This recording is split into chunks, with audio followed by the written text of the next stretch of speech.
Okay, guys, Bismillah, alhamdulillah, wa salatu wa salamu ala rasulillah, wa ala alihi wa sahbihi ajma'in. Assalamu alaikum wa rahmatullahi wa barakatuh. So, today, inshallah, we're going to talk about like the last section of the book. And then maybe next week we'll cover like a few additional verbs that are mentioned in the book, but I wanted to cover something that is deeply important, which the author mentions in the last pages of the book. And they are al-aqsam al-thamaniya, the 8 different categories. And in my book, it is on page 27. It's on page 27. It starts with the statement of the author. He says, ثُمَّ عَلَمْ ثُمَّ عَلَمْ. Maybe you guys, can let me know what page it is in your book. It says, ثُمَّ عَلَمْ أن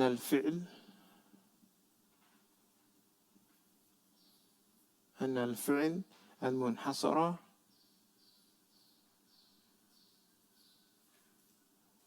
and then I'll have somebody, I would like for someone to read المنحصرة في هذه الأبواب, and then we start from there. We're going to talk about different types of verbs that we can see. We've been focusing on the abwab of verbs, but now we're going to talk about different types of verbs, and it from a different angle. Anybody found the page? All right, let me see one of them. Yes. You got it? Page 25 for you guys. If you have the, yes. You don't have the book? All right, well, you can buddy up with somebody, right? That way you can see. Because I don't know, some people are visual learners, so you definitely want to see what's going on. Why are we starting with this? It's because it's going to be connected to the worksheet that everyone has. Like, you need this information to also further complete that worksheet that we have in front of us. So this will help us complete more of the picture of how morphology looks at Arabic verbs also, because it further categorizes verbs in different ways. So who would like to read?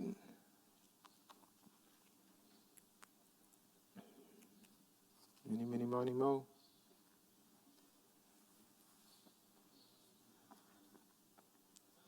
Sheikh Hamza, you can do it.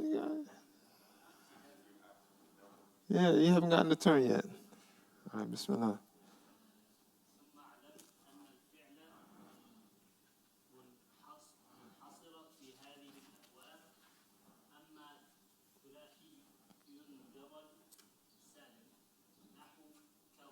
All right, so first thing I wanted to say is, before we begin reading a text, this is what one of our teachers shared with us, that we should try at least, let's start correctly. Praise Allah subhanahu wa ta'ala, send salutations upon our Prophet alayhi salatu wasalam, and then we should make dua for who? The author. So, Bismillah, alhamdulillah, wa salatu wa salam ala rasulillah. You can say, قال المؤلف, the author, he said, rahimahullah. Make some kind of dua for him, yes.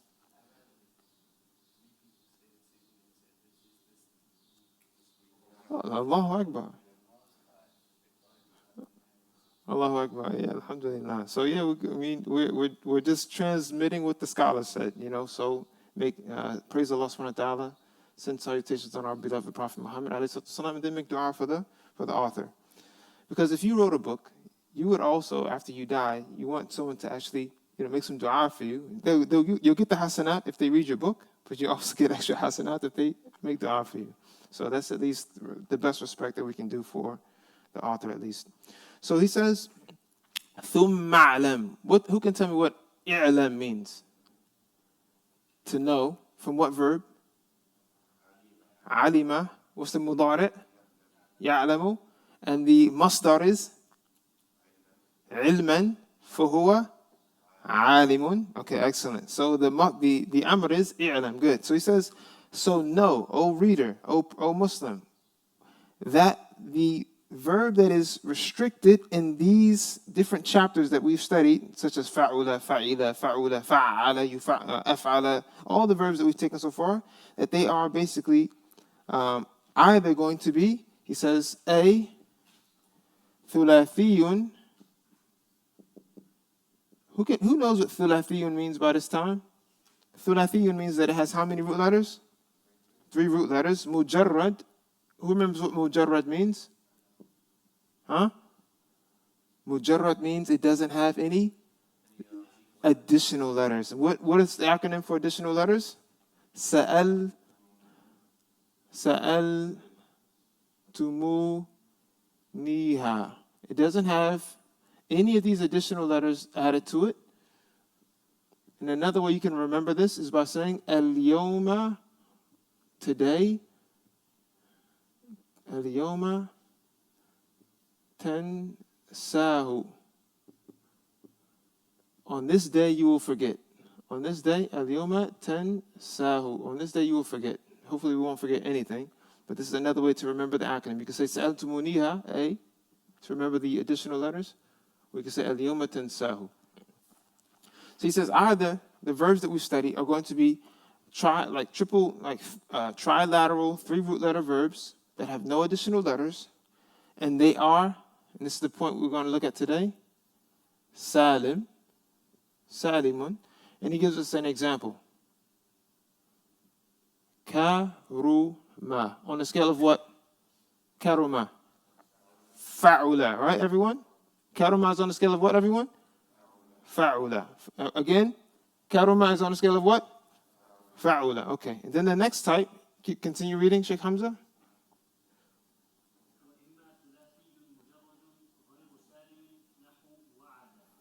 All right, so now the second type was going to be ثلاثي مجرد غير سالم غير سالم غير سالم. I want to just quote here is the same statement, such as wa'ada. Okay, so that's B. ثلاثي مجرد غير سالم. Continue.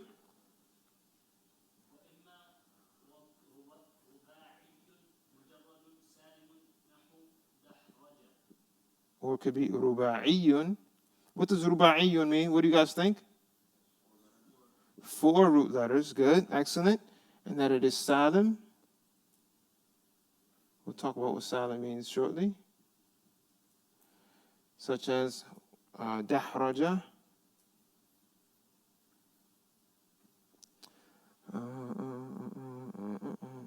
So I want you guys to, in your books or in your notes, I want you to write a different verb that you guys come across a lot more.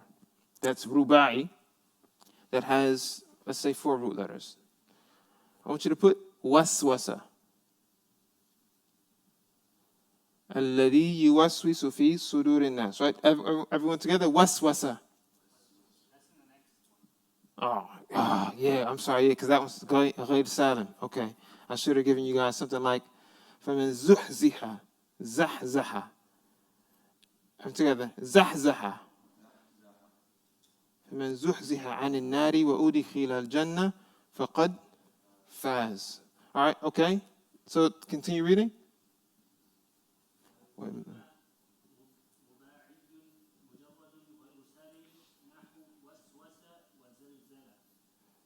Good. Okay, نحو, he said, وسوسة وزلزلة.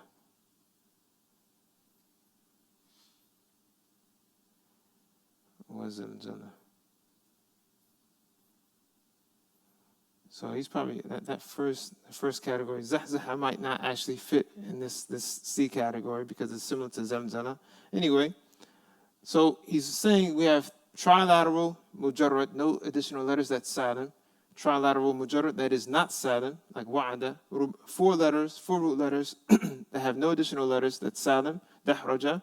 And then you have ruba'iyun mujarradun ghayr salim, like waswasa and zalzala. Continue reading.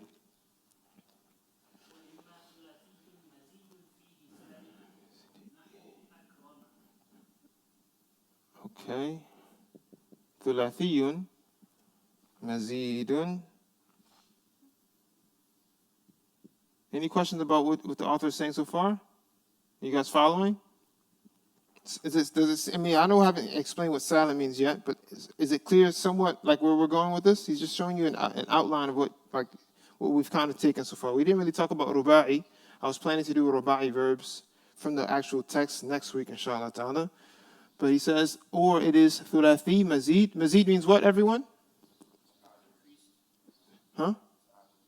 To add, meaning it has, the verb itself has one of these letters added to it, or, yeah, I don't want it. Let me go step by step. All right, so thulathi mazidun fi, such as, in the salim. And the example he gives was akrama. Okay, or continue reading.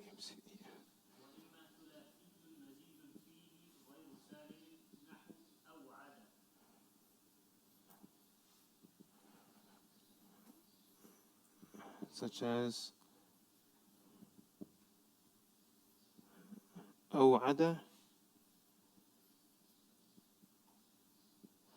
Okay, such as aw'ada. Continue reading.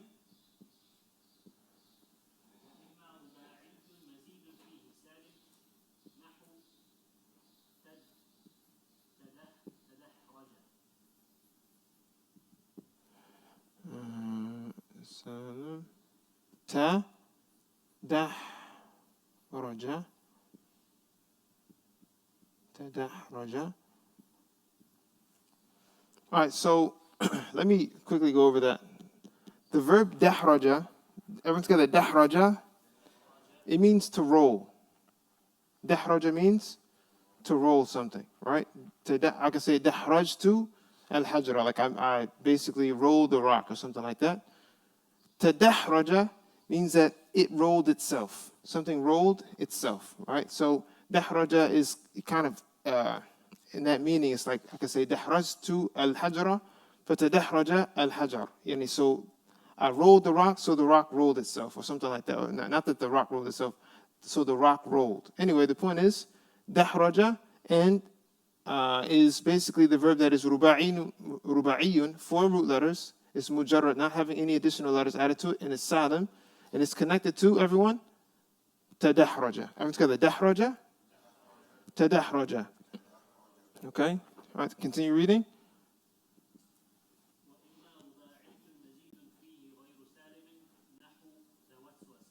Tawaswasa.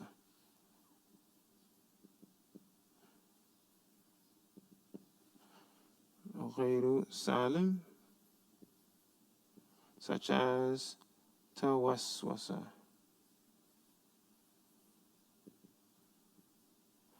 Tawaswasa. All right, so waswasa means, who can tell me what waswasa means? Who knows? Waswasa. He whispered, okay? So tawaswasa and waswasa, are they related, yes or no? So, all the difference. So waswasa, he whispered. To waswasa, to translate that one, it would be something like, it's more like maybe more intrinsic. And how would you translate that? Waswasa, he whispered. To waswasa, so I guess like he had whispers within himself, something like this, right? So the point is, guys, we want to look at this topic of salim and ghayru salim, because these will break up into different types. These will break up into different types. Continue reading. وَيُقَالُ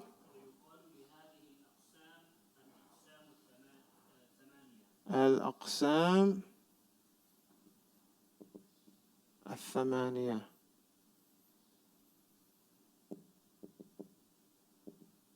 Okay, الأقسام الثمانية. How many do we have? We have 8. We have 8, correct? We have 8 different types here. All right, now let's continue. He's going to basically give further detail on how to categorize these 8 different types.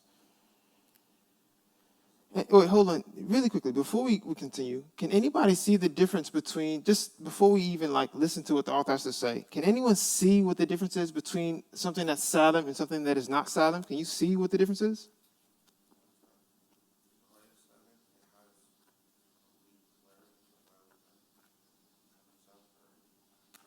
Excellent. So that which is not salim, one way you can recognize it is if you see a weak letter. Even though, what do we mean by weak?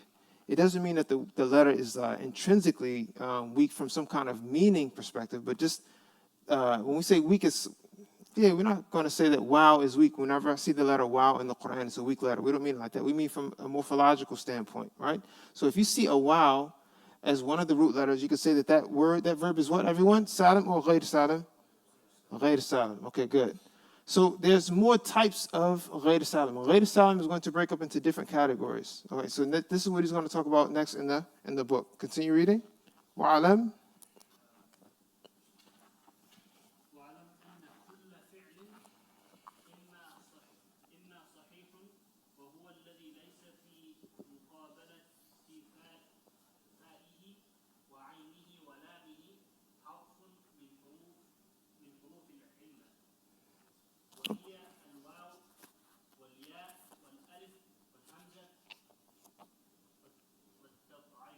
Tad'if, good. Tad'if. So guys, he's defining what is a verb that is sahih. How would you translate sahih? Here, it wouldn't mean like authentic. You would say it means like maybe closer to like something that is strong or maybe like healthy, something like that. And he defines it by giving you its opposite. Sometimes when you have an Islamic terminology, when you have a terminology in general, you can define something by its conditions, or sometimes you can define something by stating its opposite. Okay, so he says something that's sahih is something basically that is not mu'tal.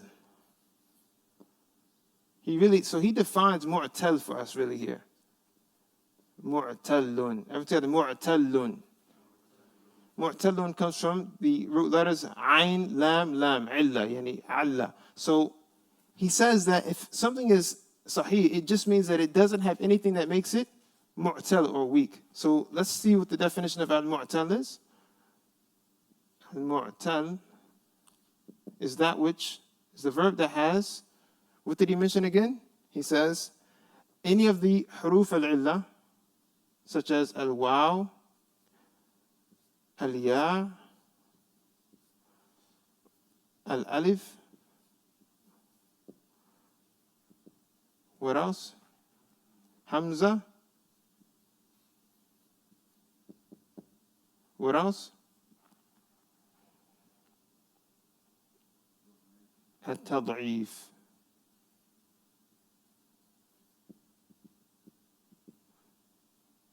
All right, so if one of the root letters is a waw, or a ya, or an alif, or a hamza, or if there's tad'if, what does at-tad'if mean? Huh? Here, it means multiple. At-tad'if, wallahu yudha'ifu liman yasha. Right? Allah multiplies for whoever He wills. So here, what He means is, if you see a letter that is doubled with a shadda, then that's a sign that that verb is mu'tal. Mu'tal. If I remember correctly, make sure I'm saying correctly. So he gives you examples. Nahu. Go ahead. Nasara. So nasara, is it mu'tal or is it sahih? Sahih. Because do we see an alif, a waw, a hamza, or a ya, or do we?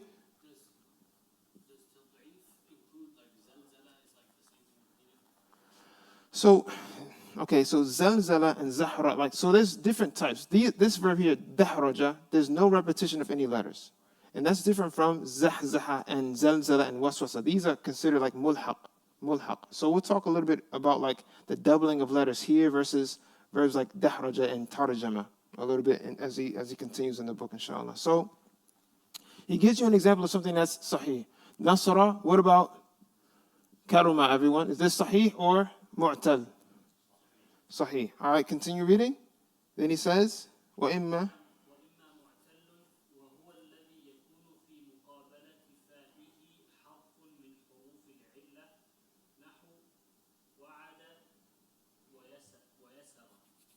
Wait. Let me make sure. I'll have to erase that one. Because something could be muda'af. All right, continue. I'm sorry. Nahu. So he gives wa'ada and yasura. No, sahih is, I'm sorry, I meant to put an X here. This means that sahih is the opposite of mu'tal. So I meant to put a slash here, meaning that they're opposites. Sahih is the opposite of mu'tal. So he says nahu, wa'ada, and yasura. So now he's going to talk about different types of verbs that are mu'tal, such as, continue reading.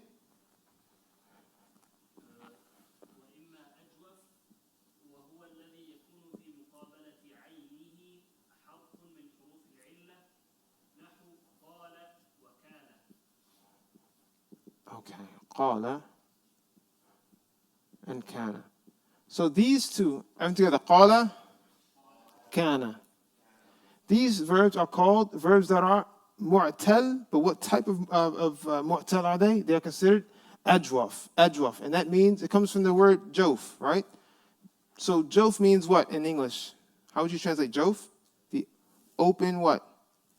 The open cavity or the open space, right?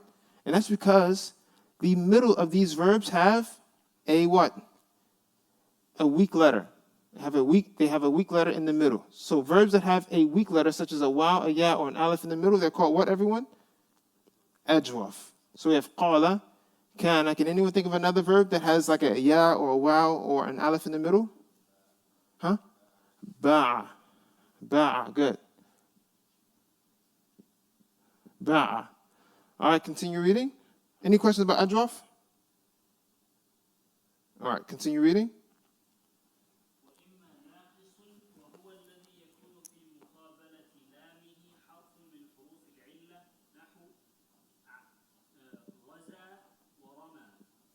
نحو غزا ورمى.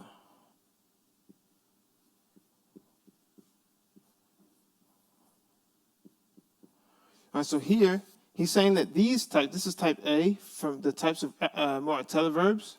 Type B is that which is naqis, meaning the final root letter or the lam position is a waw, a ya, or an alif, such as ghaza. Who can tell me what ghaza means? Like a ghazwa. No, it's qaza. Yeah, you're talking about qaza. Ghaza. Like when you say, okay, in the ghazwa of Badr, for example, what does ghazwa mean? Huh? A battle. So ghaza, yaghzu, it has to do with battling or going out to fight. Rama, what does rama mean? To throw. The point is that the last root letter, the lam position, is one of the huruf al-illa, waw, ya, or alif. And that verb is called what? Fi'lun mu'talun. But what type of mu'tal is it? Naqis. All right, continue reading.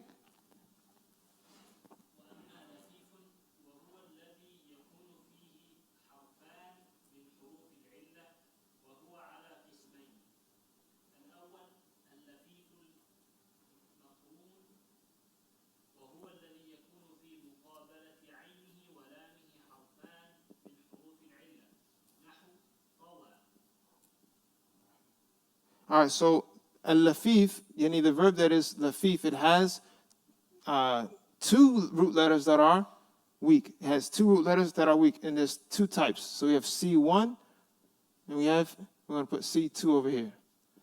The first example he gives you is that which is lafif, and that it is also maqroon. What does maqroon mean? Because I remember having some difficulty memorizing these when I first started with morphology.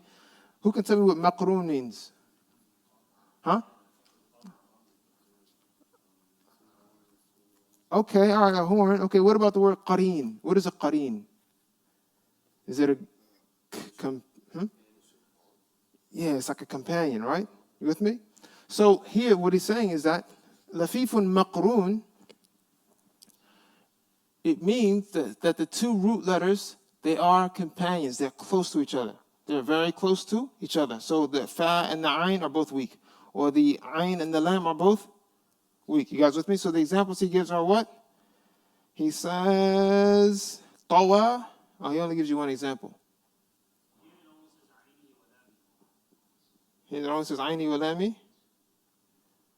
Okay, طيب. That's fine. Aynihi wa lami harfan min huruf al-illa. The point is, do we have two root letters, two weak letters that are close to each other in tawa? Yes, we have the ayn position and the lam position. So this is lafifun, what everyone?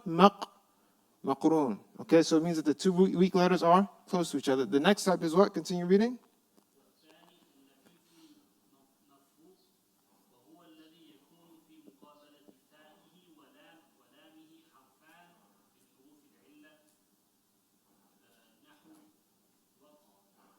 Nahu waqa. Waqa. All right, so here we have two weak letters, but they're what? They are mafruq. What does mafruq mean? Or what are the root letters of mafruq?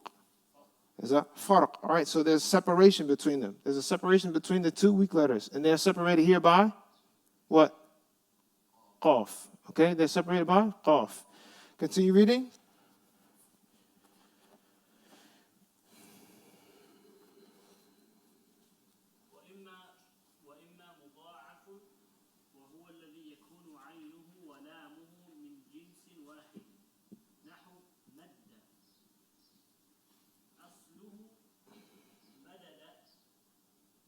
Okay, let's stop there. Let's stop there. So, guys, there's two ways you can call this. You can call it muda'af. Everyone's got the muda'af.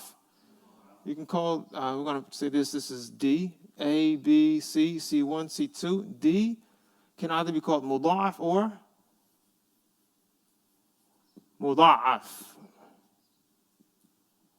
You can say a verb is muda'af or you can say muda'af, like that. So there's two ways to say it. They both mean the same thing. And he defines it as, he says, وَهُوَ الَّذِي يَكُونُ عَيْنُهُ وَلَامُهُ مِنْ جِنْسٍ وَاحِدٍ. That basically one of the letters gets doubled. Right? So, نَحُ مَدَدَ. Such as, مَدَّ. أصله مَدَدَ. Continue. حُذِفَتْ حَرَكَةُ.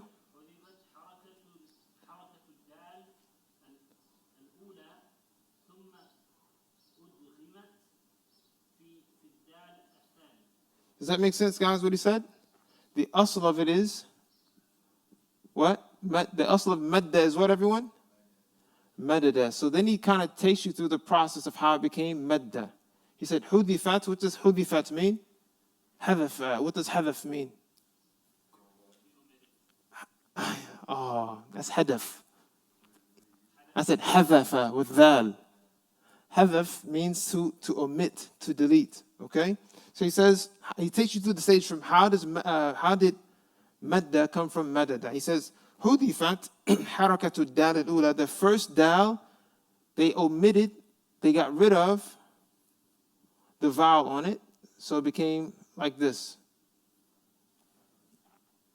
All they did was they got rid of the fatha on the first dal, so then it became madda. So instead of writing it like this, everyone, this is just an ibarah of what?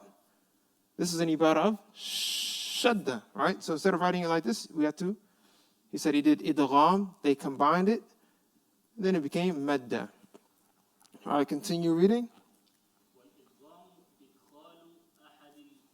متناجسين في الآخر وهو. All right, so inshallah we can talk about the idgham next week, inshallah ta'ala. So I just wanted to really cover this point. We can talk about this next week. So the author, he didn't mention one other kind of verb that is mu'tal, and it is called mithali. So we're going to put this here. A, B, C, D, E. Oh, you have the footnotes in yours? I don't have any footnotes in mine. They mentioned mithali in your footnotes? They should have.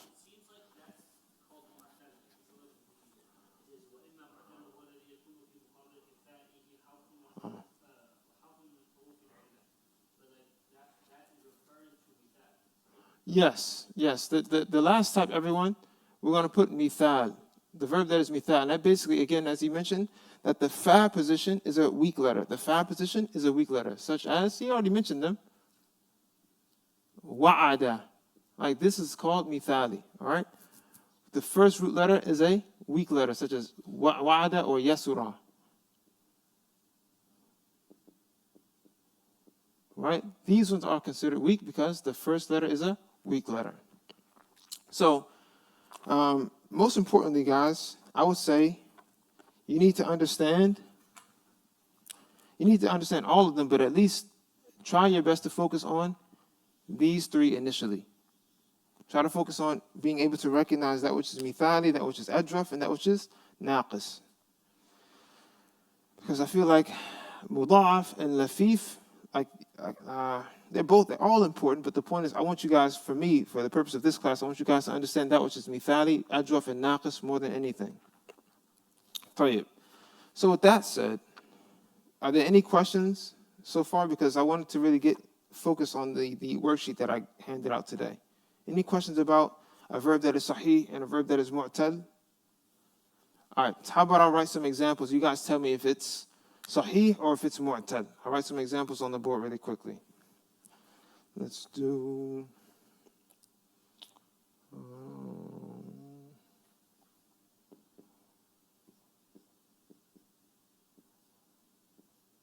Ramaytu. Is that sahih or is that mu'tal?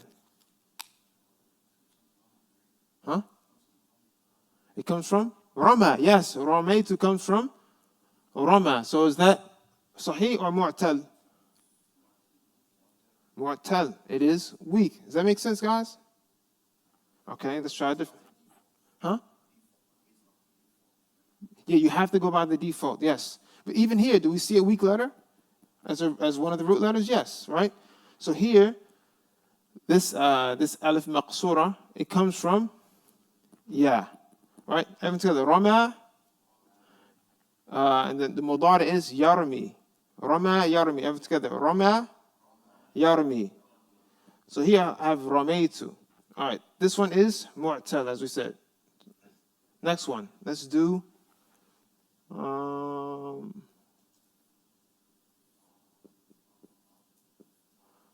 قل.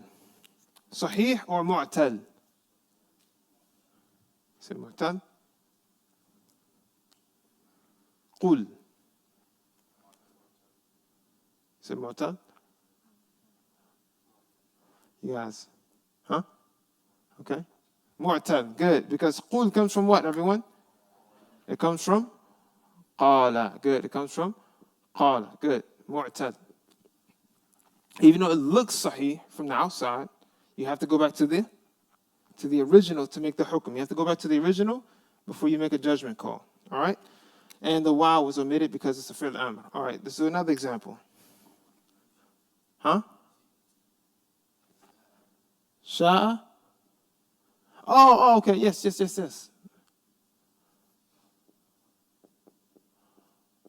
Sha'a. What do you guys think about sha'a? Sahih or mu'tal? Okay. Does anyone think sahih? Excellent. This is mu'tal. All right, let's try another one. Let's try...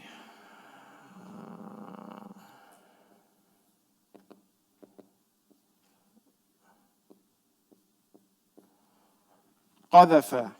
صحيح or معتل? Huh? صحيح.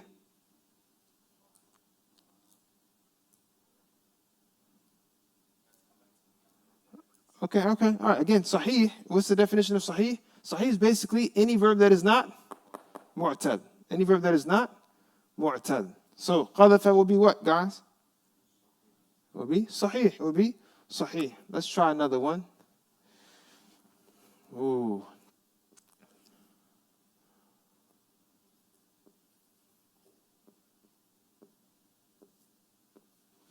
Jahada. Sahih or mu'tal? Jahada yujahidu. Okay. Jahada. Sahih or mu'tal? Okay.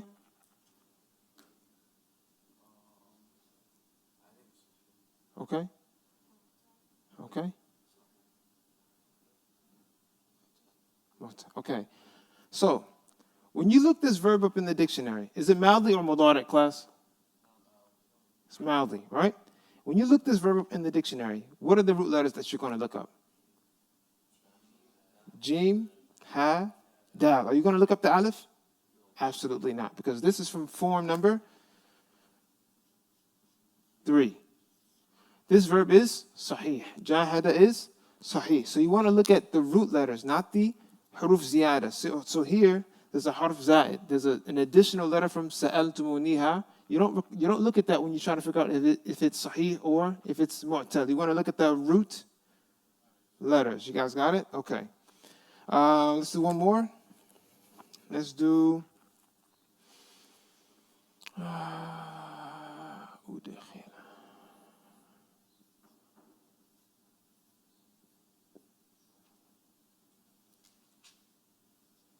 أدخل. It's passive. أدخل. Is it صحيح or معتل? أدخل. Huh?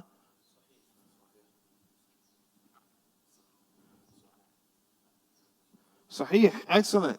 So the Hamza in the beginning, this is called Hamza of Ta'diyah. This is from scale number what? Who can tell me? Look at the verb chart. Udkhila is the passive of what verb scale? Number 4. Excellent. It is the passive of scale number 4. Adkhala, yudkhilu idkhalan. Or the passive udkhila, yudkhalu idkhalan. Excellent. This is the passive of scale number 4. Any questions about how to recognize Sahih or Mu'tad? Any questions? Let me give you one more. One more.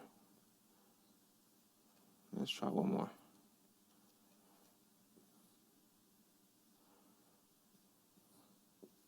Sa'ala. Sahih or Mu'tal?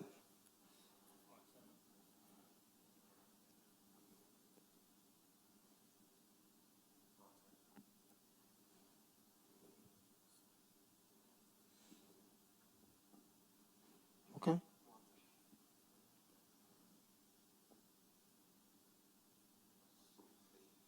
Okay. Okay, that which is Mu'tal. Guys, let me put it back here. That which is Mu'tal, let me put this back.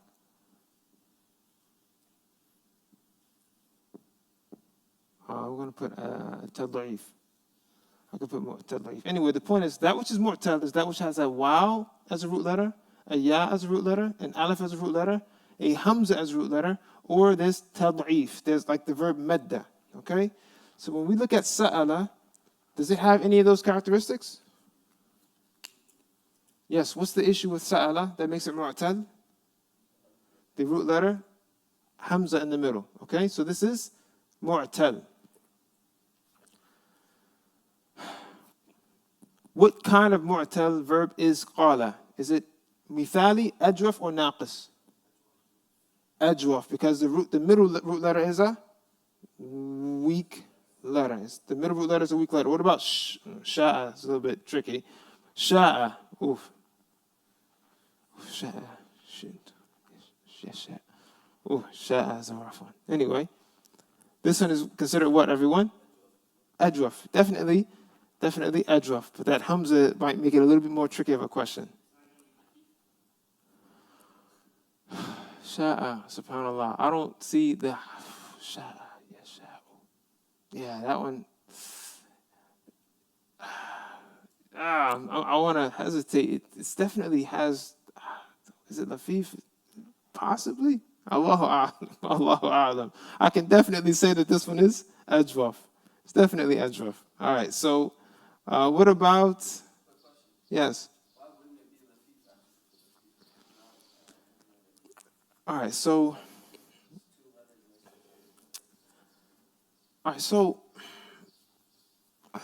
Is Lafif talking about, the question that's in my head is Lafif, and I have to get back to you guys on this, I have to double check. Is Lafif only talking about letters that have Waw, Alif, or Ya?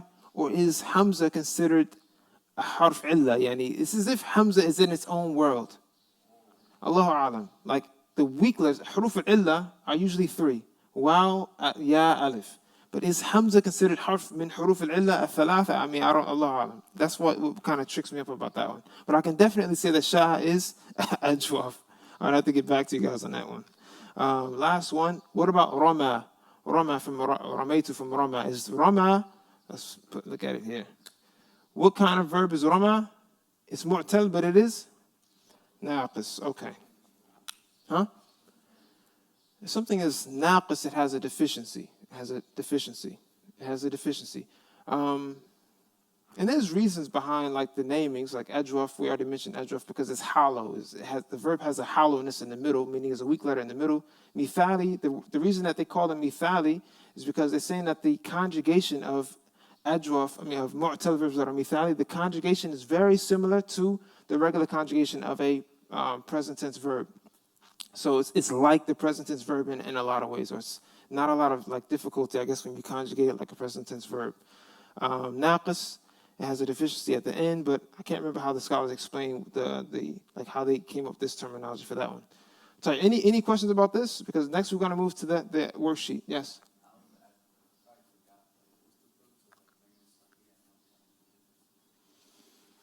What's the purpose of learning Sahih and Mu'tal, learning the classification of these two types?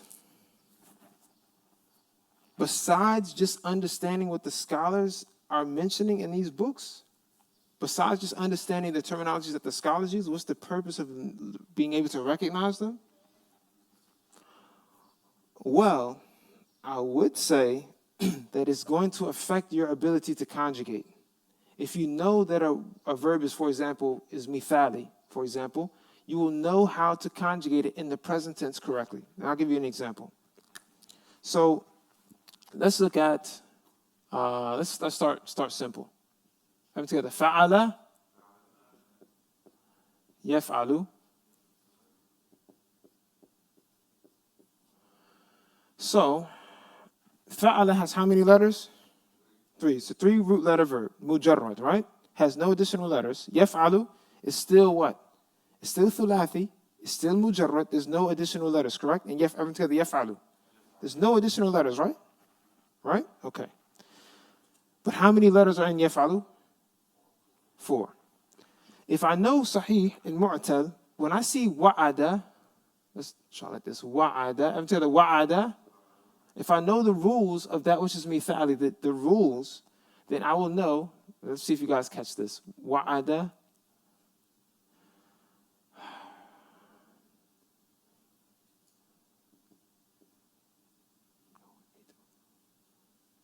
Wa'ada. Yaw'idu. Anybody catch it? Wa'ada. The mudari is what? It's supposed to be ya'idu. Everyone's got to say it with me. Yaw'idu. Yaw'idu. A little bit thick on the tongue, right? A little bit thick. And as we mentioned before, the Arabs, they always look for a takhfif. They always look for making it easier, lighter on the tongue. So there's like a rule in morphology where the mithali verbs, they tend to have this first root letter omitted in the mudari. So it becomes wa'ada ya'idu. Wa'ada ya'idu. So that the point is understanding the rules of that which is connected to the verb that's sahih and the verb that which is mu'tal. It will affect your ability to conjugate. And the benefit of learning morphology, the first thing that the scholars usually mention is sawn al-lisan anil khata, is being able to protect your tongue from making mistakes when you conjugate. Does that make sense? So again, I hope that answered the question. Inshallah khair. Tayyib. I'm going to turn these guys around. Unless you guys have a question, we're going to turn the boards around so that we can do some practice. Because now that we've talked about verbs that are sahih and verbs that are mu'tal, now we can really do extra things with this chart in front of us. Now we can see verbs on this chart that are mu'tal and be able to put them on verb scale number 1, 2, 3, 4, 5, like that. Because if we didn't talk about this today, then it might, like Sammy asked the last question last week. He said, istikhara. Istikhara is from what verb scale? Let's write it on the board. He asked me about istikhara. Istikhara. Istikhara, yastakhiru. Istikhara. I need to get some space here. Let's do it. Everything together. Istikhara. Yastakhiru. Istikharatan.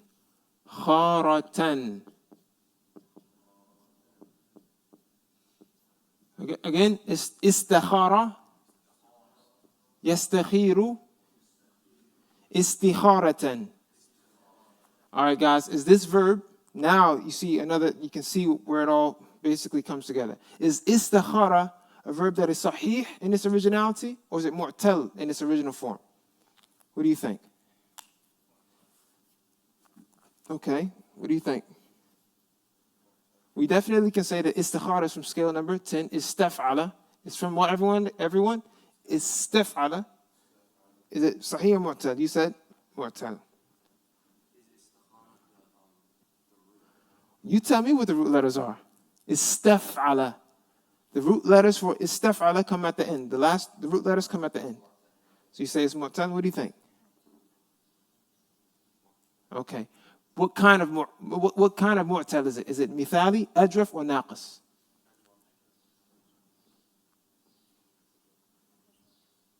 You see how it all comes together? Like, we needed to talk about Sahih Mu'tal because it helps us finish, like, put the icing on the cake of being able to understand the verb scales. So istikhara, yastakhiru, istikharatan, it is Mu'tal and it is ajraf in its origin.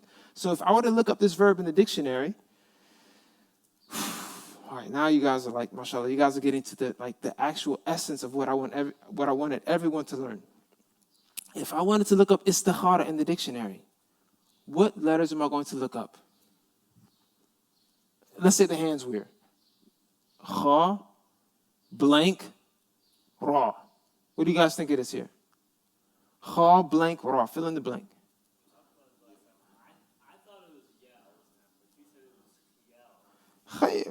Okay, all right, so fill in the blank. Give me your answer. Okay. Okay. Yeah, makes more sense? Okay. Not sure? Not sure? Yeah, okay.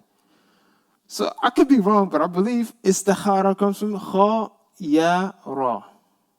Okay? Let's do... But the point is, you guys got it. The point is, you guys understand. The importance of understanding Sahih and Mu'tal is, again, it comes back into this whole picture, this whole holistic picture of understanding what are the root letters of words, right? All right. Yes. Maybe I'm mistaken, but like when you go back to like the root, right? Like I was thinking, like in my head, I was thinking if there was like 3 letters to go back to the root, so then I was gonna say something, but then like that was the root. You see what I'm trying to say? Like Stefano was the root. Because Instead of the 3 letters, so then it was more time and not something. You know what I'm saying? did I say that it's Sahih? No. You said Okay. more time. Yeah.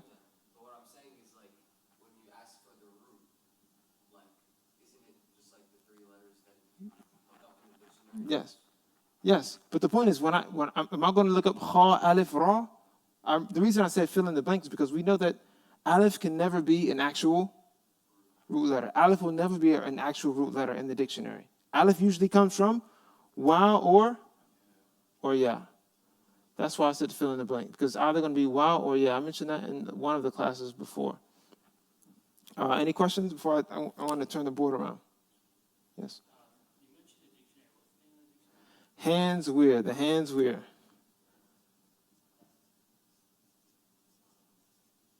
So usually has a green cover. I've never seen any color besides that one. Everyone should have this book at home, or you can just download the app, either or. Right? This will help you with your Quran studies, your whatever studies in the Arabic language. Whenever you see a word you don't understand, now you guys have, in my opinion, you guys have the majority of the skills you need to find the root letter of most words that you come across. Right? So I feel like I still need to give you guys some more examples, but we can do examples. We can do examples from the Quran. We're going to open up the Quran eventually today, and then we'll do some tatbiq, some application of what we've taken so far. Any questions before I turn things around? All right. If you guys want, we can take a break in like 4 minutes. All right, that's that. I will leave this board here. I'll leave this board here. And then, where did I put that? I thought I still had it with me.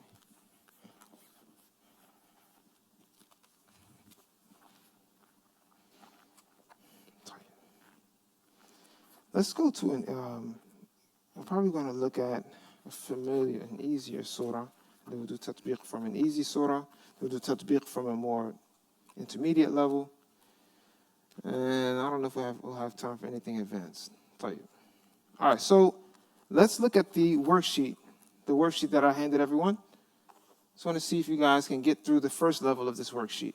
So I have scales number 1, 2, 3, 4, 5, 6, 7, 8, 9, and 10.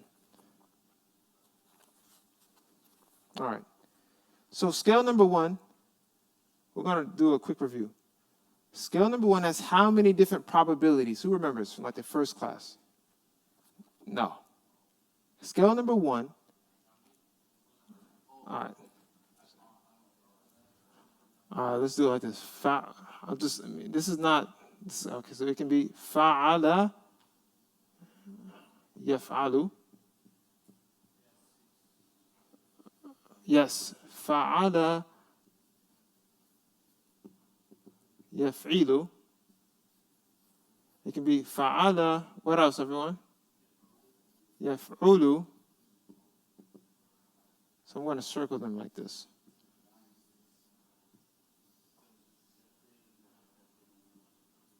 We have fa'ila, yaf'alu.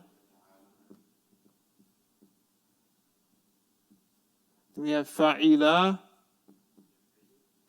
yaf'ilu. And then the last one, let's circle this one. And the last one was fa'ula.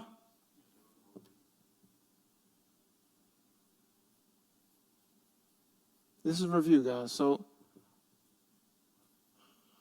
I'll ask you guys a question. Will you ever see a verb from form 1 that sounds like this? Fa'ula yaf'alu. Yes or no? Fa'ula yaf'alu. Will you ever hear that? Yes or no? Hamid.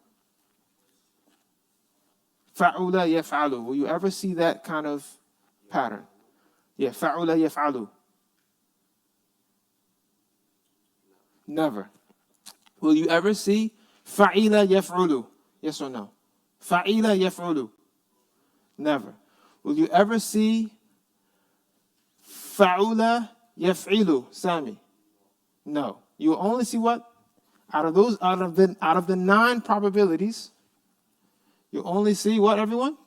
6. So inshallah, when you guys teach morphology one day, inshallah, I'm going to send you guys the book that I usually teach for morphology. I usually do not go in this depth with Matan al-Bina first. Usually I start with a book that only talks about scale number 1, but it goes into a good amount of detail about scale number 1. It talks about how to do this, and then how to make ism fa'il, like when you say fa'ilun, how to say maf'ulun, how to say the ism of the superlative, af'alu, like when you say akbaru, Allah is the greatest. It talks about how to say the place, like when you say the place where the action happens, like when you say maf'al or masjid. It talks about, so again, the point is the first book that I teach, and that inshallah, hopefully, if you guys ever feel confident enough to teach, and inshallah you will, the first book that you start somebody off with, just make them understand verb scale number or form number 1. If they can get number 1, then you move down to fa'ala, yufa'ilu, taf'ilan, like, then you do tadrij like that. But Sheikh Muhammad Sufyan, he made me think that this is too easy, right? So that's kind of why I gave you guys Matan al-Bina. Anyway, so any questions about that? Because again, I'll send you guys the book. So inshallah, if you have to teach your mom or you teach your brother or your sister or your wife, whatever it is, or whatever it is, you can start them off with something easier than what we started with. Okay? Any questions? I have to erase this a little bit, guys. Okay, all right. All right. But I mean, as long as you guys know that out of nine probable ways to say scale for number 1, Arabs only use 6. So I'm just going to summarize it here. Fa'a, fa'u, or fa'ila.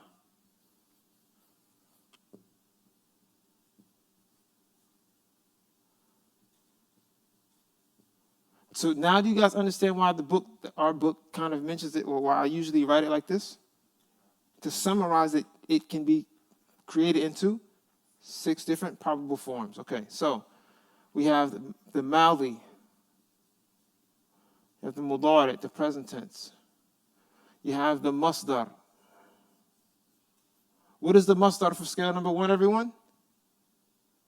It varies. You have to memorize it. So any verb that you come across, kharaja, alima, there's no set like standard for this one. It varies from word to word. You just have to what? Open up the dictionary and memorize it. Kataba yaktubu, what's the masdar? Not kitab, kitabatan with the ta marbuta at the end. What about alima ya'lamu? Ilman. Okay, what about dakhala yadkhulu? Dukhulan. You guys see how like they all sound different. The masdar for scale number 1, it varies. So that's why the worksheet says the masdar for scale number 1, it varies. But let me give you guys this. There is one masdar for scale number 1 that it usually happens, and that is fa'alun. Fa'alun. Fa'alun occurs more than most scales, right? So for example, I could say, Yes, nasara yansuru, nasran. Fa'alan. Nasran, fa'alan. So that fa'alun, it comes in a decent amount that you can kind of, if you don't know it for sure, you could guess with fa'alun, or you might just have to look it up. You could guess with fa'alun. Anyway, Nadran, yes, nadara yanzuru, nadran. You got the picture. Then we have ism fa'il. Ism fa'il from fa'ula yaf'ulu is what? Fa'ilun. And together, fa'ilun. The ism maf'ul is what? Is what? Look at the chart, guys. Look at the chart. Oh, I blanked it out. All right, so write that in. Write that one in, guys. I'm giving you one of the first answers. The ism maf'ul from scale number form number 1 is what? Maf'ul. Maf'ulun. So write that in. Maf'ulun. Now I want to add to this chart, guys. I want to add something to this chart because you guys need it. Add another category that says al-amr, yani fi'l al-amr, the command verb. Fa'ula yaf'ulu, fa'ilun wa maf'ulun, and the amr would be if'al. If'al with a sukoon. If'al. So write in the amr for scale number 1. If'al. If'al.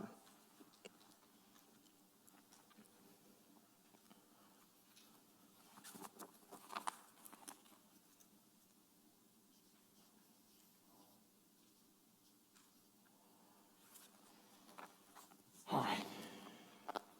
So, all right, now, guys,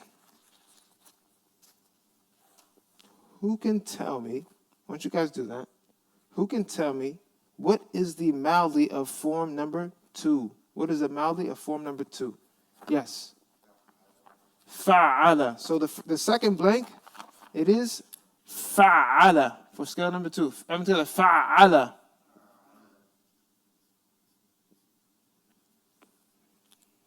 Fa'ala. What's the next? What's the mudari, everyone? Say it again. I'm telling you, yufa'ilu. Oh, come on, guys, wake up. Yufa'ilu. Good. What's the masdar? Taf'ilan. Good. Wasmu maf'ul. And the ism fa'il is mufa'il. I'm together, mufa'il.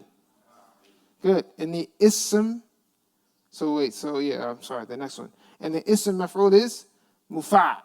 I'm together, mufa'al. Don't worry, guys. This is the boring stuff. Next, we're going to open up the Quran, and then we're going to look for these things. All right. So this is, again, we're just laying the foundation.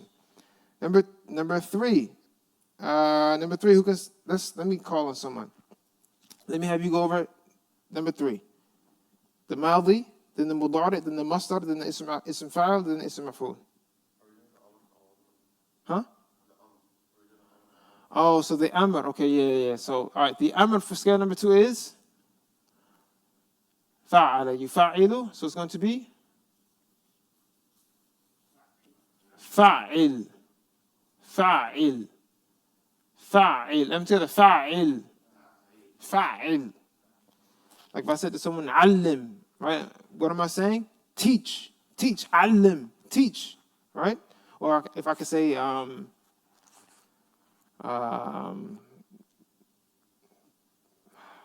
yani enter, dakhil, like enter something into something, dakhil. Again, everyone, fa'il. All right, number 3, your turn. Siddiq. Just read it out. Fa'ala,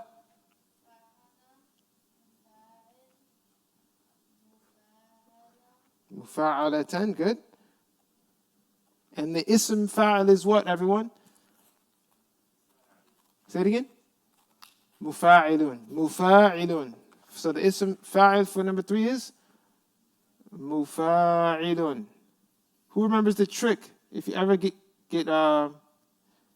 caught on this one, if you remember the trick is to look at the present tense for number 3. If you look at the present tense, yufa'il,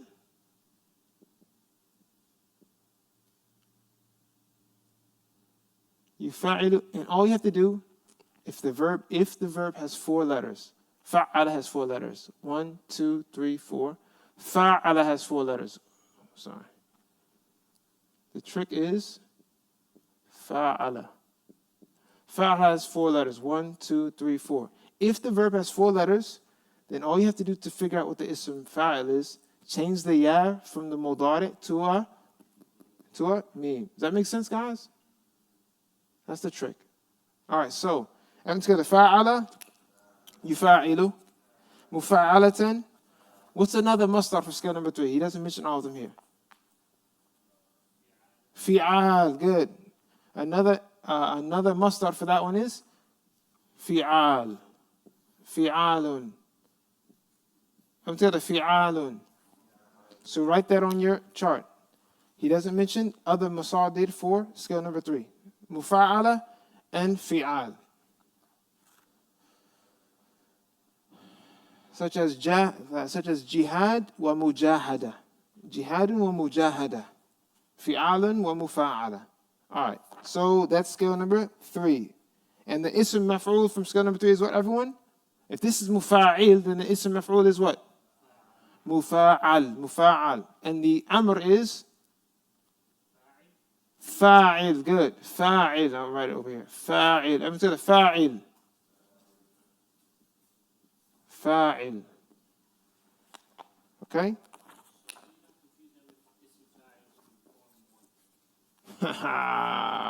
Excellent question. Did you guys hear that? Ooh. Did you guys hear the question?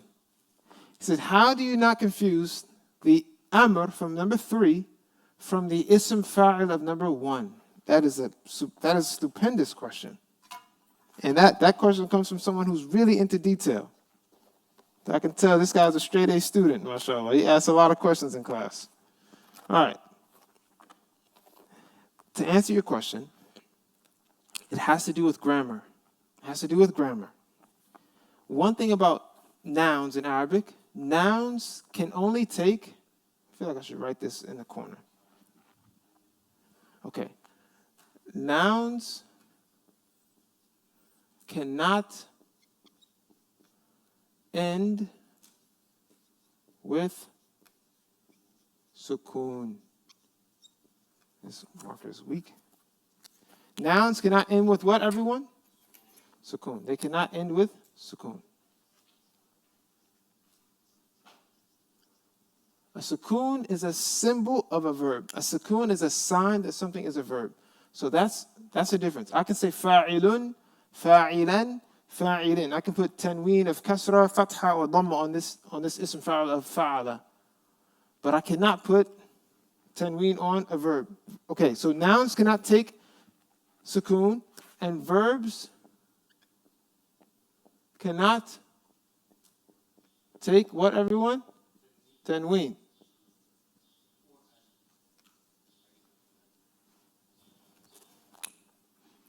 What about ألهاكم التكاثر?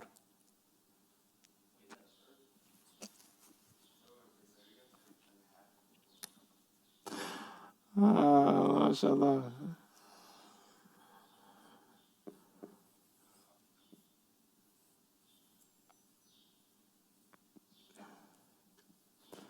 Okay. ألهاكم. ألهاكم. Alha is a verb. So can verbs take alif and lam?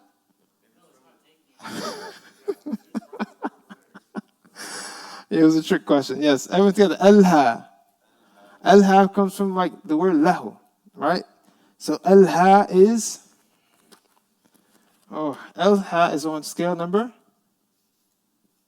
4. This hamza is the hamza of ta'diyah. All right, so it's not a root letter, but it looks like alif and lam is on a verb in this verb. Alhaakum. Anyway, so I was just trying to trick you up. That's all. Anyway, damn. Let's get back to it. So verbs cannot take tanween and nouns cannot take sukoon. Alhaakum means what?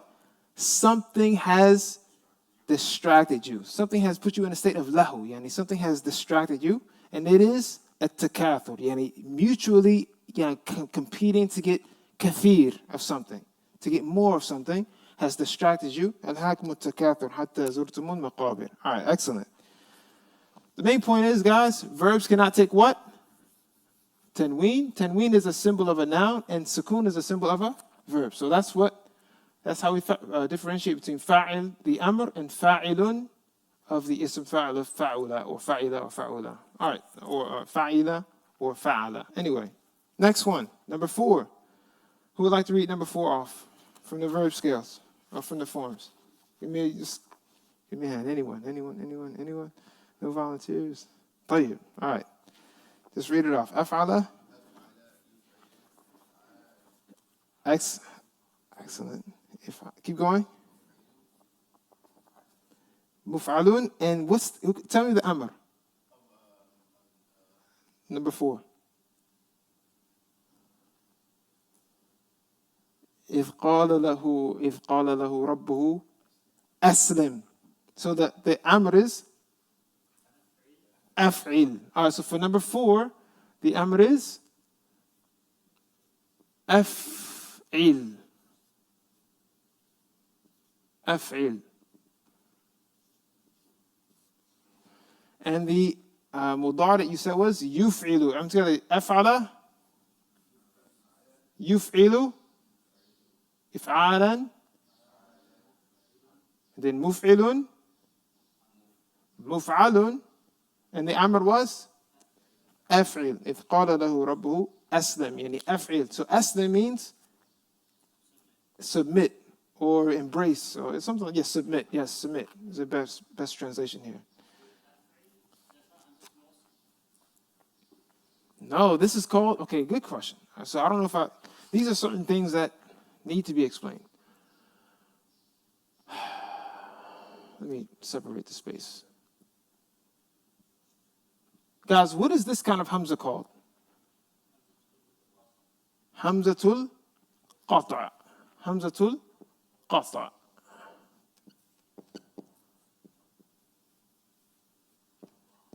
And this one is called hamzatul what? Hamzatul. Okay. So here on af'il, what kind of hamza do we have? Hamzatul qata'. You with me? Whereas this hamza is what? Hamzatul wasl. Any questions about that?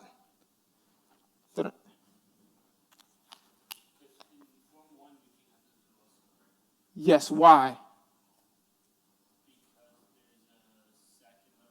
Yes, because when we start making the command verb, we cannot start a word in Arabic with a what? A sakin letter. So if you start creating the fi'l amr and you erase the present tense mudar, the present tense prefix, so I'm going to get rid of this ya, right? The next letter starts with a what? Sukun. Whenever you have that, in order to make the command, you have to add a hamzatul wasl. That hamzatul wasl might be pronounced as e or it might be pronounced as u, depending on what vowel is on the ayn position.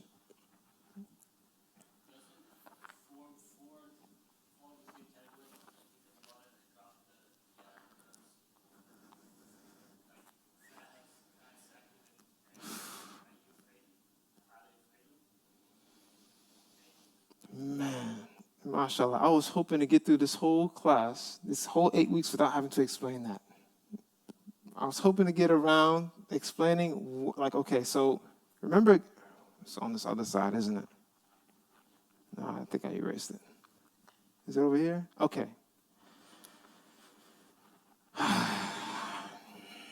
Hamza's making me work harder, man. MashaAllah. All right. So, guys, look. When you move from the Madi to the Mudari', the word usually increases by how many letters? By one, right? Now, see if you guys noticed. What happened in verb scale number 4?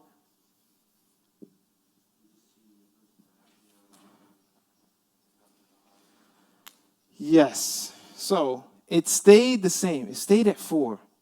The question is why, right? So this is one of the things that we had to be tested on in Medina. And it's not like extremely difficult, but the point is it's like something, I'll just say something got omitted. Something got omitted here, okay? Okay, let's do an example. Oof.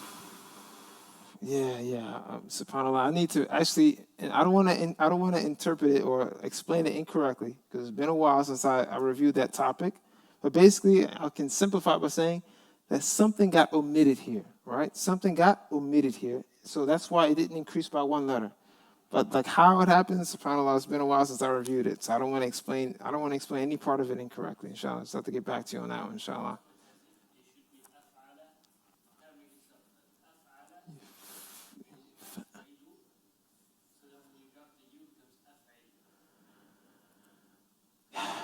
I mean, again, I don't want to explain it incorrectly, but like you have the general idea. Yes, they omitted something for takhfif. They omitted something for a takhfif.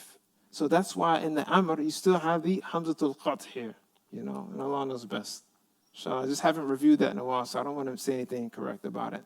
I want to show you that if I want to show it to you, I want to show you all the steps correctly. But it's been a while. I'll just be honest. طيب. So we have everything together. أفعل, يفعل, إفعالا, مفعل, مفعل, أفعل. All right, I need someone to do number 5. Any volunteer? Any volunteer for number 5? Sammy looks good? All right, let's do it, Sammy.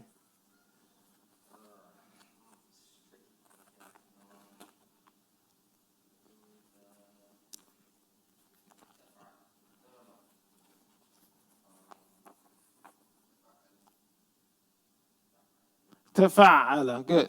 You got some help from the one who volunteered you. Tafa'ala. I'm together. Tafa'ala.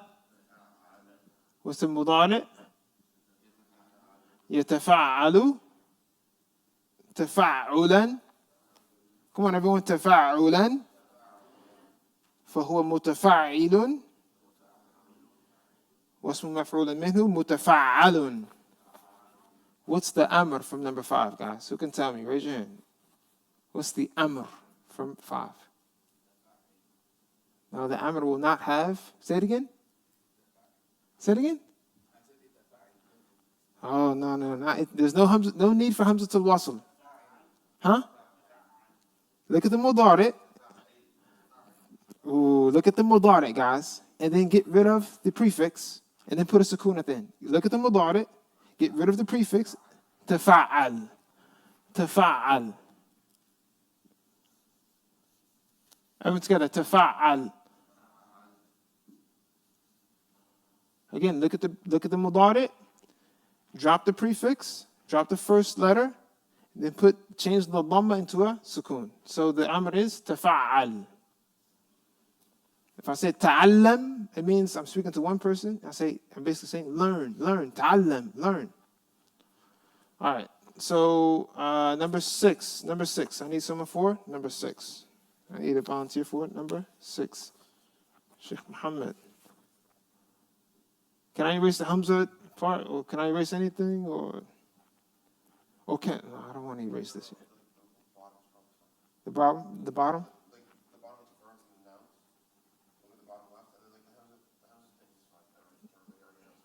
Okay, got it.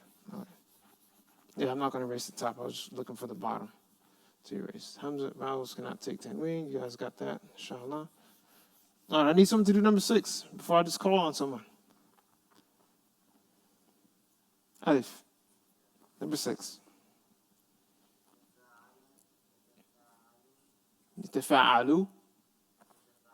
Why? Because verbs cannot take tanween. Verbs cannot take tanween. Good.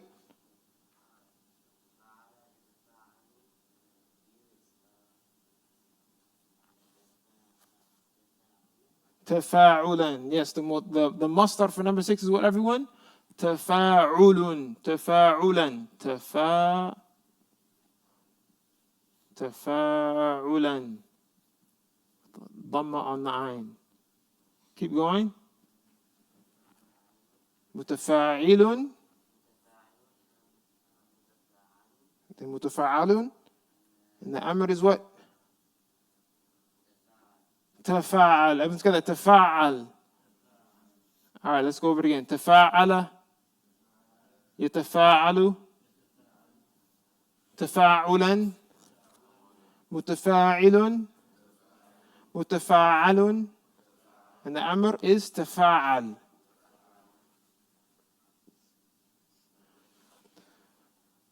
Look, guys, Allah says, وَتَعَاوَنُوا عَلَى الْبِرِّ وَالتَّقْوَى. تعاون. Everyone together. تعاون. تعاونوا.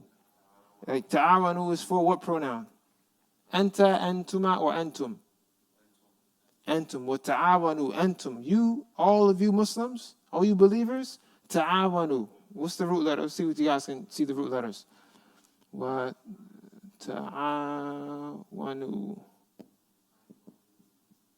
Ayn, wow, and noon. Excellent. Good. وتعاونوا. Good. So تعاون, تفاعل. All right, number 6. Number 7. Who can do number 7? Let me see. I need a volunteer for number 7. Hamid.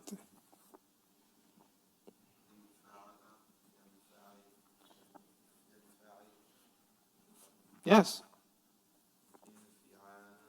Yes. And the amr would be?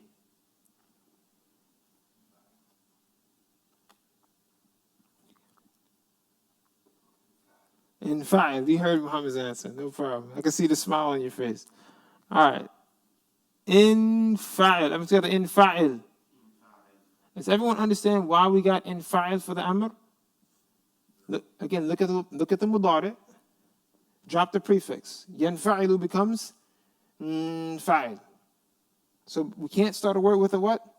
Sukoon. So we have to add a hamzatul wasl. So when you look at number 7, guys, in the little chart, it just puts a kasra on that, under that alif, right? What I want you guys to do, because this will be clarity for anyone that you teach in the future. That alif on in fa'ala, is it with a hamzatul qata' or is it with a hamzatul wasl in its origin? Yes. So for number 6, what I want you guys to do is draw the hamzatul wasl above it in fa'ala. Just draw this symbol. I need you guys to know that this alif, that is really in its origin hamzatul wasl. Yes, it's basically the head of a sword. Right? That's basically, if you were to draw it like in a better way, it would look something like that.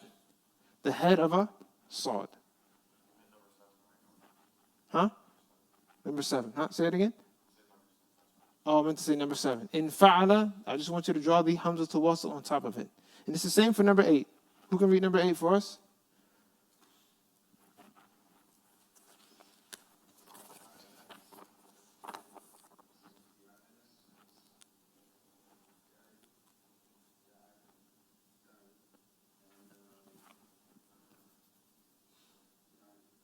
And the amr will be? Put a sukoon on it. Ifta'il. Ifta'il. I'm going to ifta'il. So the answer for this one, ifta'ala, yafta'ilu. The first blank should be the hamzatul wasl. Ifta'ala. Ifta'ala. Together. Ifta'ala. Yafta'ilu. Ifti'alan. Mufta'ilun. Mufta'alun. Ifta'il. All right, number 9. Let's just read it together. If'alla. Yaf'allu.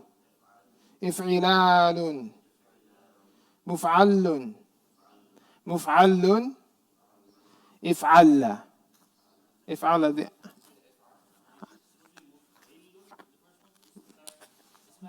Yeah. Ism fa'al and the ism maf'ul, for this one, they both have a fatha. Everything together. If'al. Yes.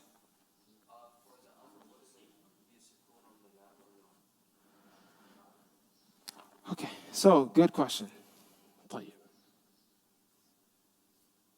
Again, the amr for number 9 is if'alla, not with the sukoon.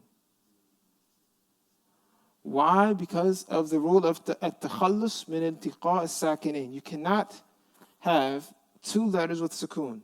And the shadda is an ibara, it's an expression of 1 letter that's sakin, followed by another letters mutaharrik. You with me? So the amr for number 9, everyone, is what? If'alla. You can't put a sukoon on that because it's already mushaddad. You can't have 2 letters that are sakin following each other, unless it is a word such as, this is one example where you do see it.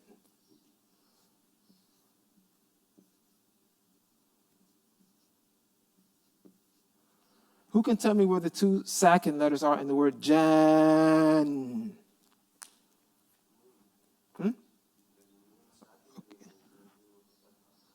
I said the 2 letters that have sukoon. Huh? There's 2 letters with sukoon in this word, and it's jaiz in this word.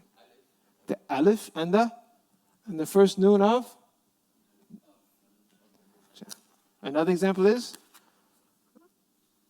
غير المغضوب عليهم ولا الضالين. So here you have an alif that is sakin, and then the first lam is sakina also. Right? This is the only example, one example that I can think of, where you have 2 letters that are sakin followed by each other, and there's no issue. But the point is, they always have a shadda on it. Let me just cut that at 7:30. I was hoping that we could really jump. We can still make some time for the Quran, because again, after we finish this, I wanted to just open up to a page, to a surah, and then try to look for these examples. Now we have, these are all examples of verbs that are sahih. But now we have the skills to find these verb scales, or these verb forms, with verbs that are sahih and the ones that are mu'tal. And hopefully the hope is, guys, is that if you see a verb such as, let me just erase this. This is the hope. The hope is that you guys will see a verb like this. I'm going to tell the waqa, the mudari', yaqi, the mudari', you would have to look it up in the dictionary, but I'll give it to you.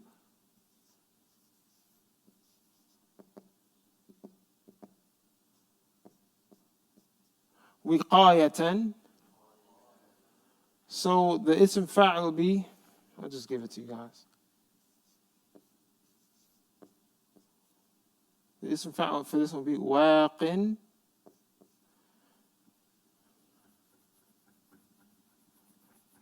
Oof, the ism maf'ul.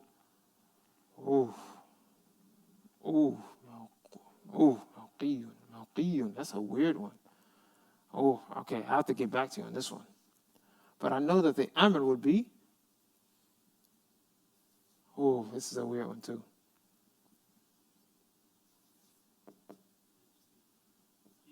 Yeah, the amr for this one would be, I'm together, waqa, yaqi, wiqayatan, waqin. I forget this one. This one I have to double check. And then the amr will be qi. Like when Allah says, qu anfusakum wa ahlikum naran. Save, waqa means to protect. Wiqaya is like a shield. So shield your families from the hellfire. Qu anfusakum wa ahlikum naran. All right, so the idea, the hope is that you guys can see a verb like this from scale number 1, and be able to see how it gets down here to become. Can I erase this really quickly, guys? How does waqa eventually become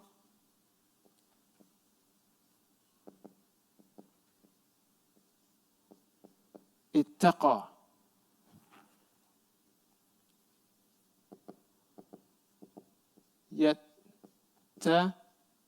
Yattaqi. And who can tell me what the masdar will be for ittaqa, yattaqi? Ittiqa'an. Ittiqa'an. I believe it's the hamza that comes out of it all, out of nowhere. Ittiqa'.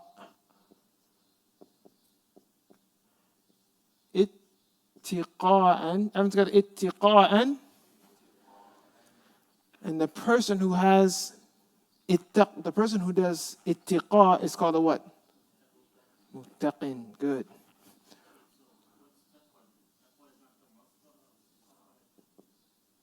Hold on. Actually, it's going to be it's going to be like this. Muttaqin. And then, and the ism maf'ul will be muttaqan. Muttaqan. Huh? The jama' of muttaqin will be muttaqun. You need something from a grammatical perspective to make it muttaqin. But yes, the plural of muttaqin will be what, everyone? Muttaqun. Hudan lil muttaqin. Alif lam mim dhalika al-kitabu la rayba fihi hudan lil muttaqin. So that's where this stuff comes from. But if you look at muttaqun and someone asks you, okay, what are the root letters of muttaqun? Now you guys can be able to say, oh, it's from a fi'l that is mu'tal. Is this mafruq or is this maqrun? Look, you have lafif, mafruq, was two. I already got the answer right there. Fine. So here, this is lafifun mafruq because the two weak letters are separated by a sahih letter. You guys got it? So if someone asks you, where does muttaqun come from? You say, well, it comes from waqa. And it's on scale number 8. And the original wow got turned into a ta. Don't ask me why, it's like advanced morphology, but the point is, this is the stuff that used to drive us crazy. But the point is, muttaqun comes from waqa.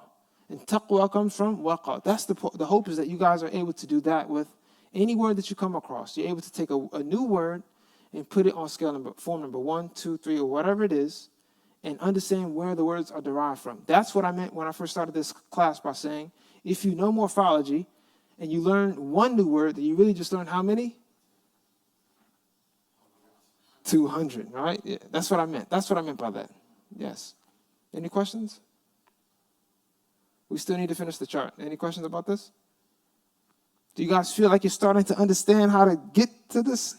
Even if you don't understand it fully right now, the point is you have the foundations. Like I said, I was saying to one of the brothers, even though you guys got more than those who left after week 2 or 3, the point is, even if a person stayed for the first 2 weeks, it's like, khalas, we injected them with morphology. Like, inshallah, it'll be with them, even if they take another class in the future. Like, so, but if you guys got this far, inshallah, you really got the meat of what I wanted out of you guys for this course. Anyway, so now we're at verb scale number, I think we did number 9. Now we're at verb scale number 10.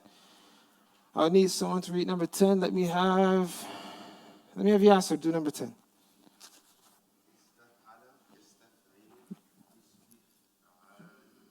Istif'alan, yes?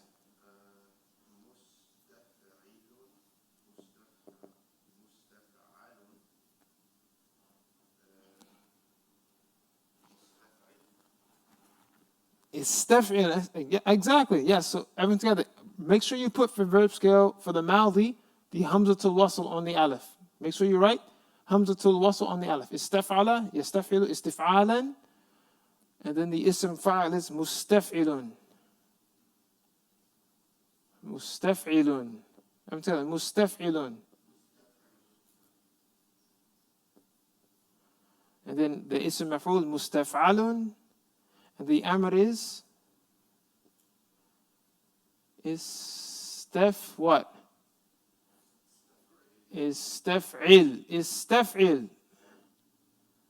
فَسَبِّحْ بِحَمْدِ رَبِّكَ وَاسْتَغْفِرْهُ. وَاسْتَغْفِرْ استفعل. So that's the amr. وَاسْتَغْفِرْهُ or استغفره. إِنَّهُ كَانَ تَوَّابًا. Astaghfirullah, astaghfirullah, astaghfirullah. All right, so we've basically completed this chapter, or this worksheet. Any questions about this before we open up to a surah and do some tatbiq? Yes. Number 9, if Allah has hamzatul wasl already. Let me see. Oh yes, number 9 has hamzatul wasl also. I forgot to tell you guys. If Allah, it should also be with the hamzatul wasl. If Allah, if Allah. يفعل يفعل هكذا. Good. Any questions? Because we're going to open up to, you guys pick the surah. Raise your hand. Anyone raise your hand? Anyone? All right, Sammy, pick a surah. We're just going to open up to whatever surah you mentioned, and we're going to do some tatbiq. We're not going to do the whole surah, guys. It's almost time to go. So, you say you guys need a break? Ali Imran, third page. Okay. All right. Sammy beat you too. You got to rock, paper, scissors, shoot. Rock, paper, scissors, shoot. No, rock, paper, scissors, shoot.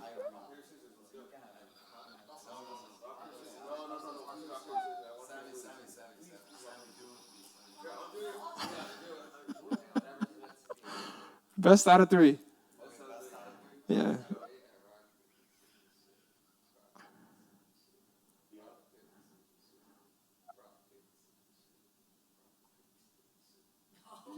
All right. Third page is Surah Al Imran. Let's do it. All right.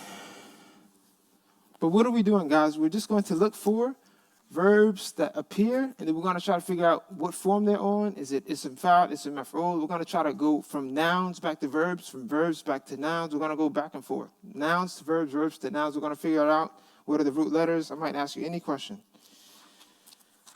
All right. Since you asked for the surah, brother, I want you to read for us from where we at. So, no. الذين يقولون ناس.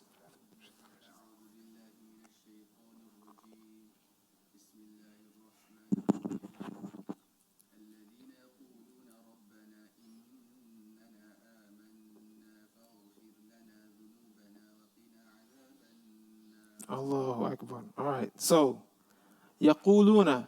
What form is it? 1, 2, 3, 4, 5, 6, 7, 8, 9, 10? Sammy. يقولون. Form number what?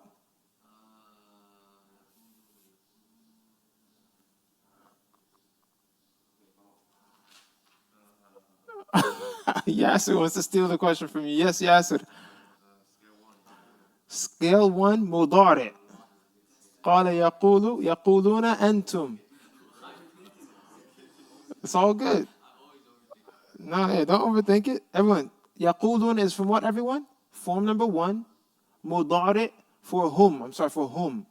أقول, everyone together, really quick. We didn't do this. Everyone together. أقول, نقول, تقول, تقولان, تقولون, تقولين, تقولان, تقولن, for أنتن.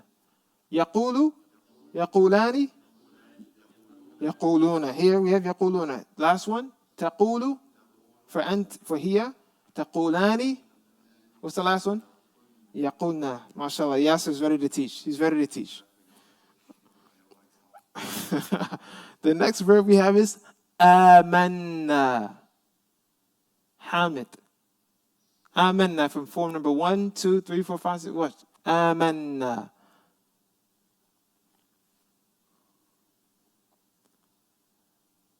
If you're not sure, guys, always model it with fa'ala. I already gave you the answer. Always put the root letters on the scale of with fa'ala. So put the fa position letter with, put the first root letter with fa. Put the second root letter with ayn. Put the third root letter with lam. So amanna sounds like fa'alna. I'm together. Amanna, fa'alna. So what form is that, Hamid? Is that 1, 2, 3, 4? فَعَلْنَا آمَنَّا.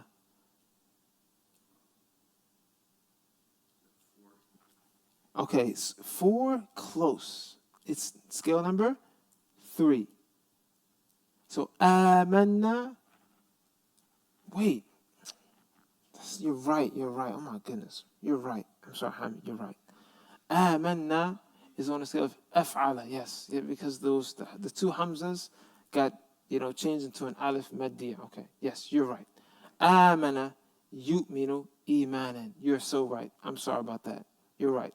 I'm together. آمَنَّا. Why did I say that? Yeah, I'm tripping. Sorry about that. آمَنَّا.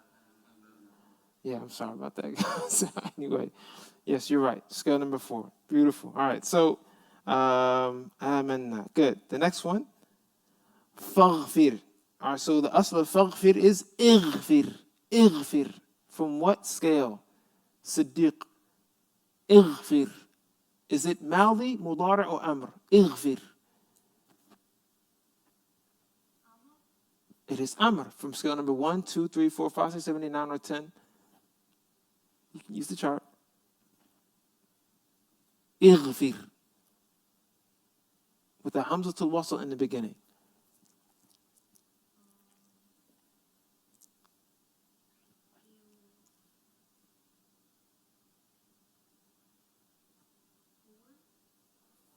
Close. I understand why you picked that one.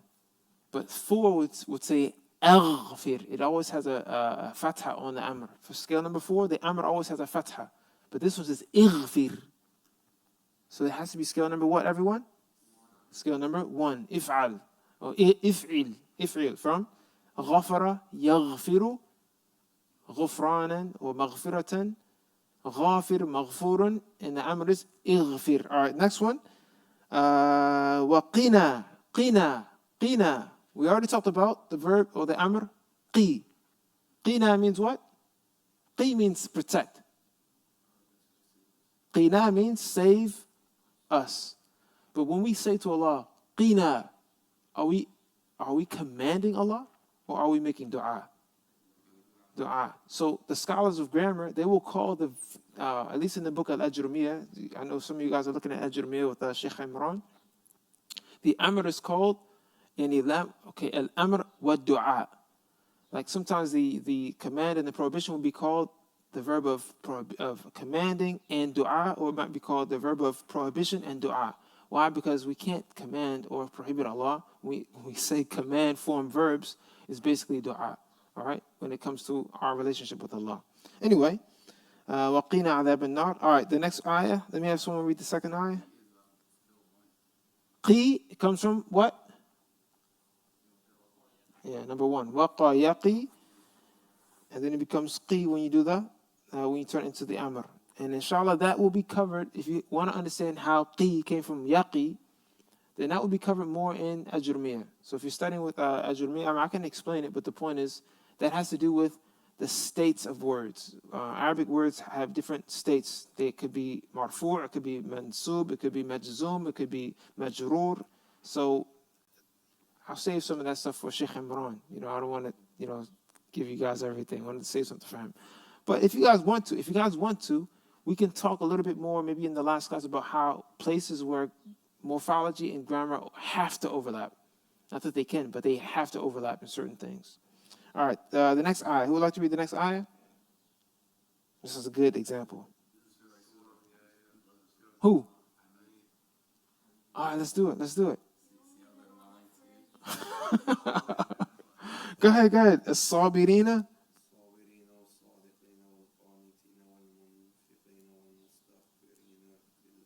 No, laysa minna man lam yataghanna bil Quran. He is not from us who does not beautify his voice with the Quran. Go ahead, brother.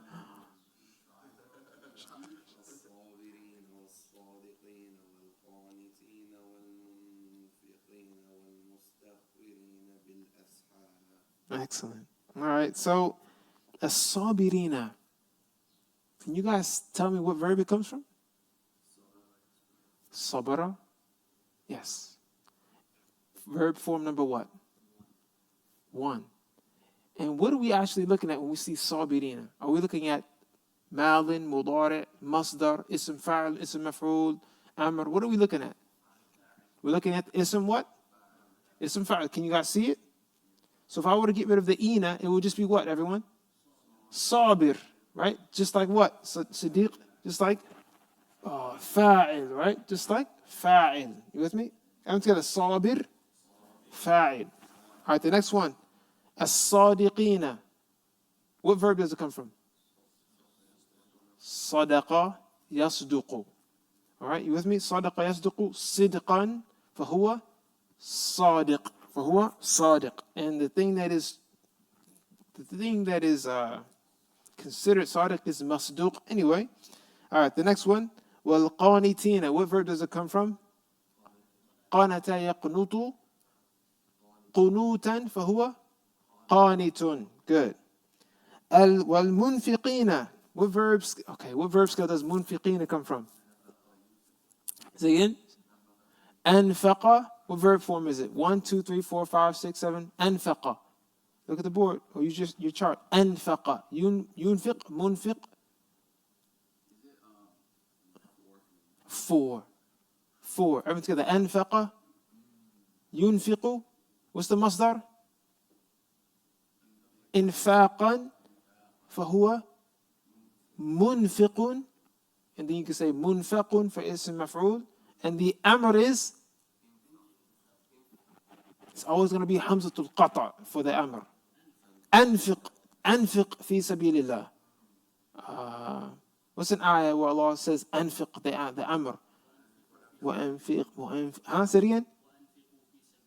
Excellent. Any other verses?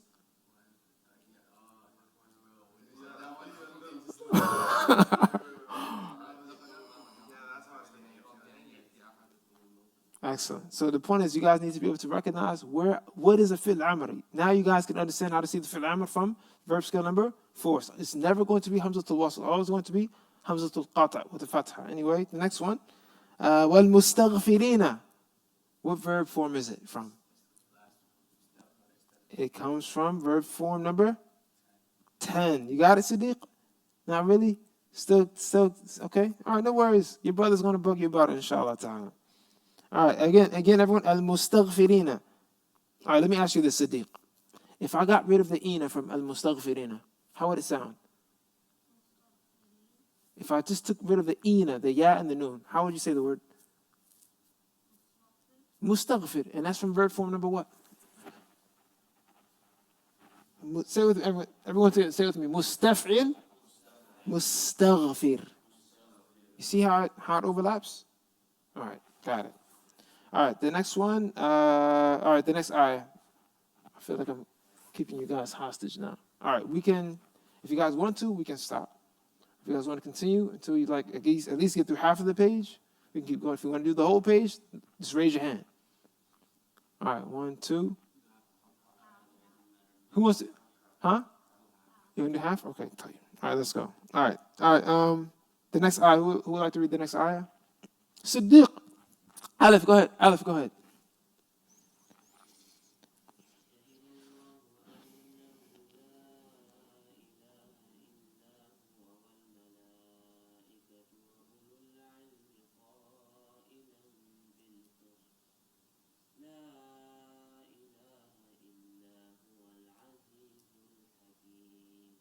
MashaAllah.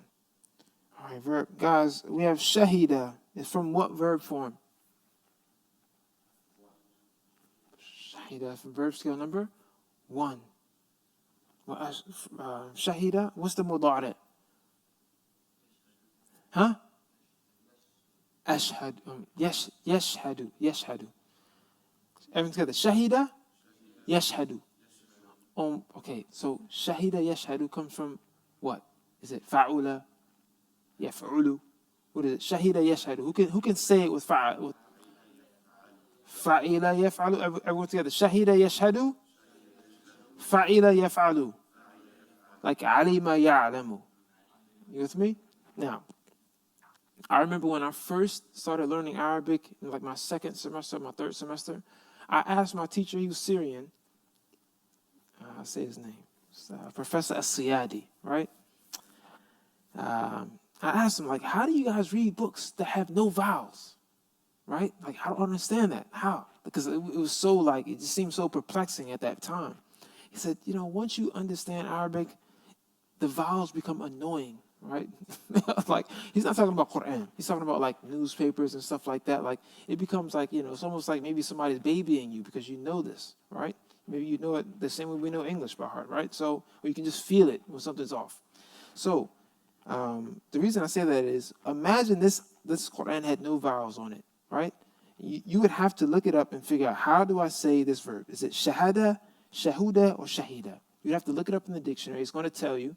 And then you have to look up the mudari. Is it yashhidu, yashhudu, or yashhadu? You guys got it? The point is, the dictionary will give you the verb form number 1. Yes. No, it can't be yashhudu. No, it can't be yashhudu. No. It's going to say shahida, yashhadu.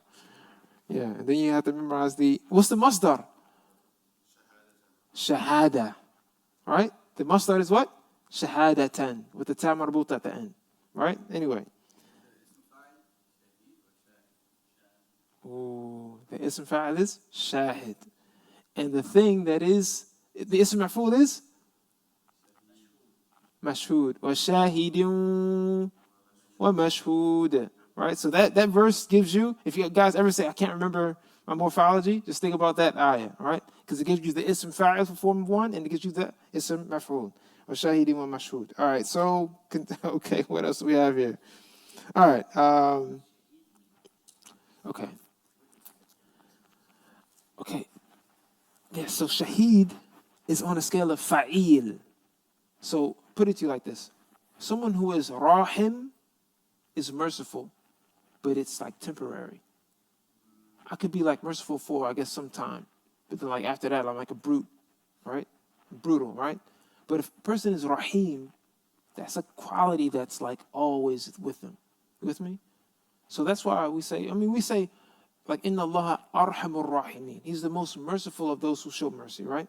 But when we call Allah ar-Rahim, it's talking about his quality of like mercy that's always with him.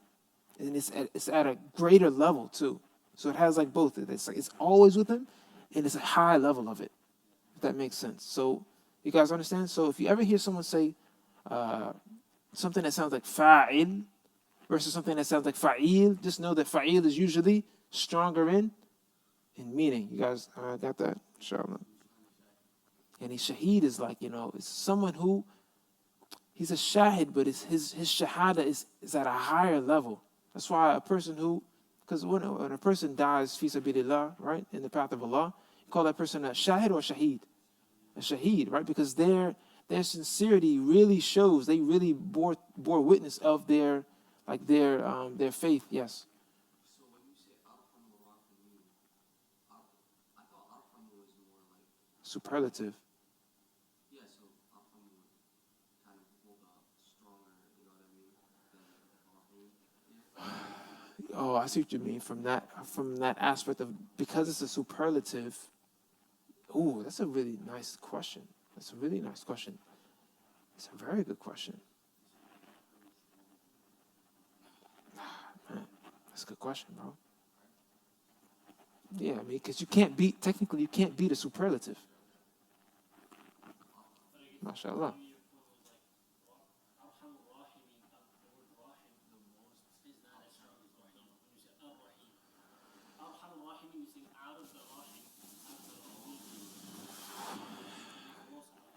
Sammy just trying to throw a wrench in there, you know what I mean? He's just trying. Oh, mashallah. No, that's an excellent question. Inshallah ta'ala. The point is, I don't want to make it complicated, but that's a really, really good thing to kind of make you, mashallah. All right, so how do you put, and this is important too, guys, how do you put shahida on verb scale number 4?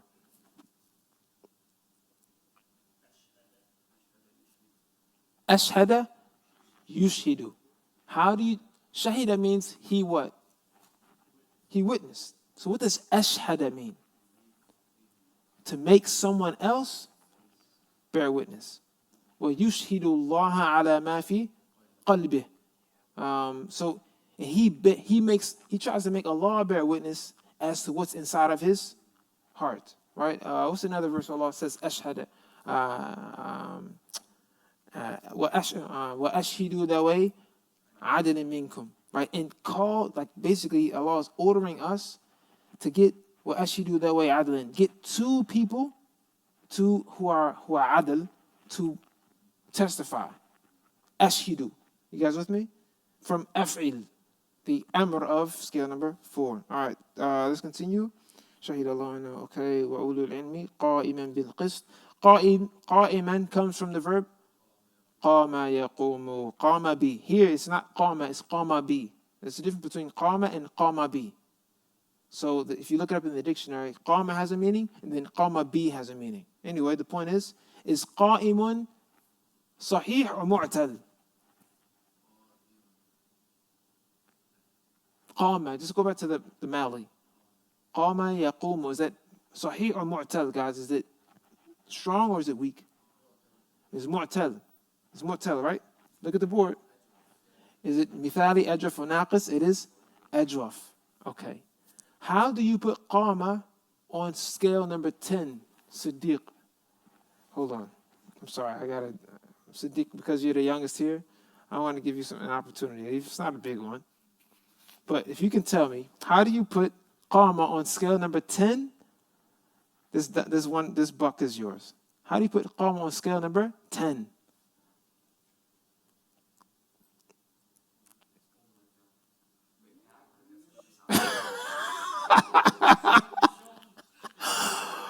If you can put qama on scale number 10, you got, and all I want is the maldi. I don't want anything else.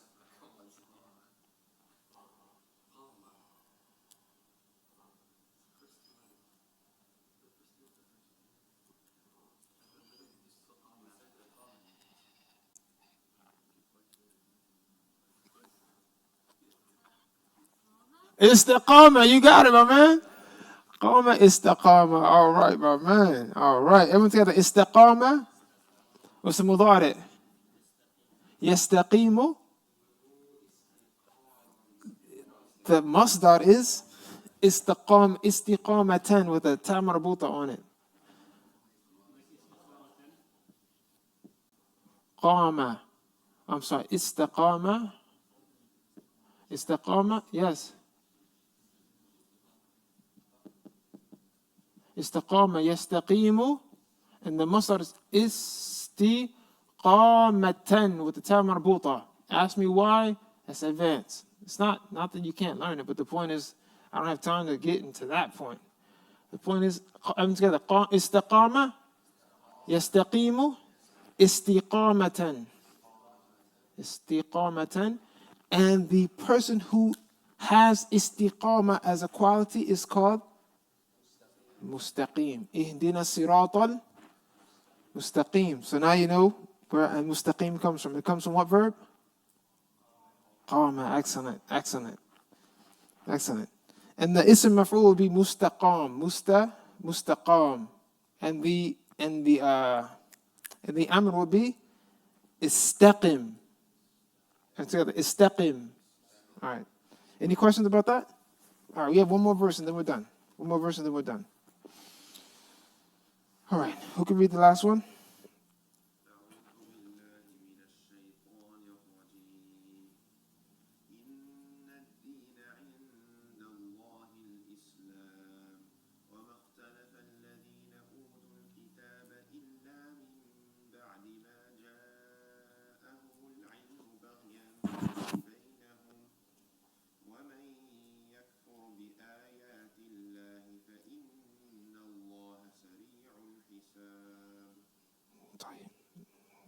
All right, so the first word we're going to look at is al-Islamu. Al-Islamu is the masdar of what verb? Who can tell me? Aslama, yuslimu, islaman. You guys caught that? Islam is the masdar of what? Aslama, scale, form number what? 4. Aslama, yuslimu, islaman. And the person who has Islam is called a Muslim, right? طيب. إن الدين عند الله الإسلام. اختلف. Everyone together. اختلف. Hamid. What verb form is ikhtalafa come from? Ikhtalafa. Is it 1, 2, 3, 4, 5, 6, 7, 8, 9, 10? Ikhtalafa.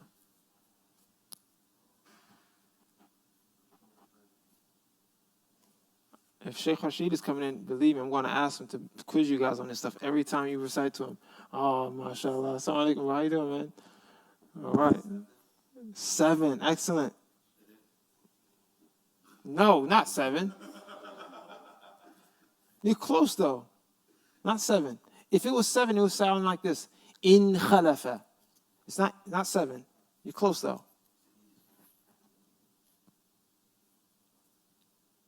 It's not 7, it's what? Okay, let me ask you this. What are the root letters? In ikhtalafa. Huh? Kha. Ikhtalafa. Lam.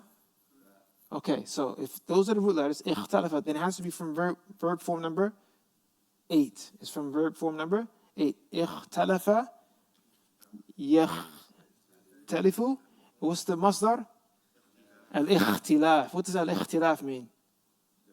Yeah, there's difference of opinion, or there's difference between the parties, yes. And the person who has ikhtilaf, he's called mukhtalif. We say, oh, the responses are mukhtalifa, or the types are mukhtalifa. There's different types, okay? And then the ism maf'ul is mukhtalafun, and the amr is what? The amr is ikhtalif. You tell someone, be different, or like, the pose anyway. I'm actually bamboozled on this one, because I really thought it was 7.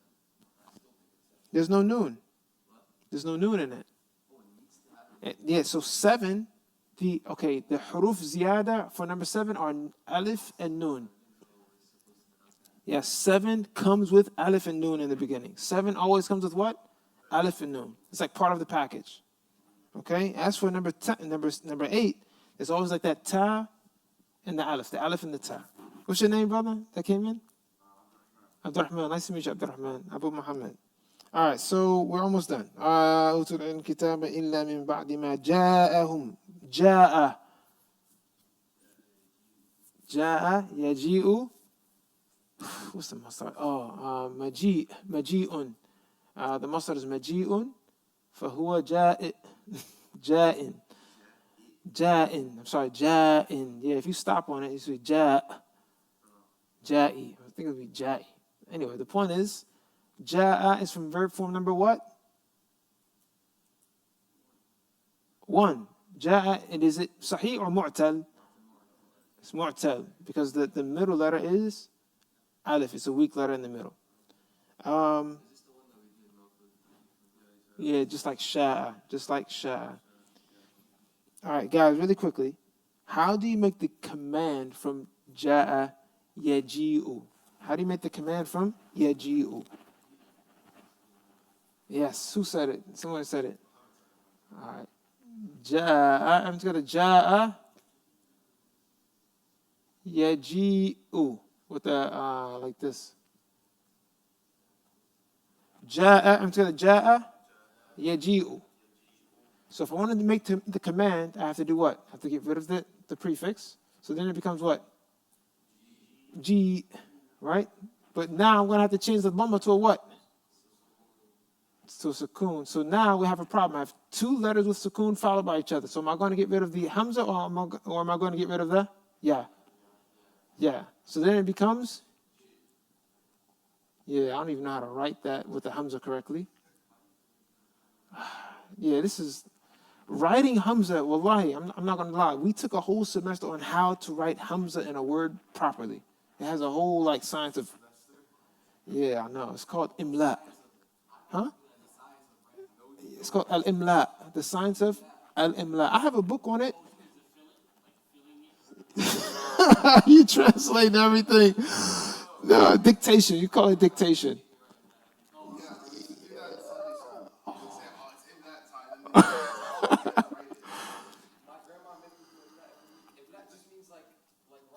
Yeah. And then you have to write it out. All right, so the reason I wanted to know, Jit. My gosh, I don't know how to write jit. I don't know how to write jit. But the point is, the only reason I wanted you to ask, how do you write the command, is because Allah says, no, that's not command. وَجِيءَ يَوْمَئِذٍ بِجَهَنَّمَ.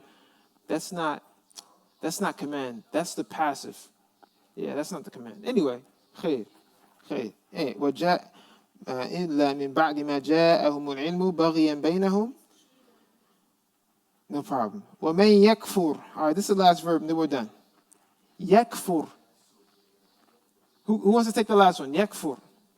Is it for verb form number 1, 2, 3, 4, 5, 6, 7, 8, 9, 10? Is it madli, mudari? Is verb form number 1? What's the madli? Kafara. The mudari is yakfuru. What's the command?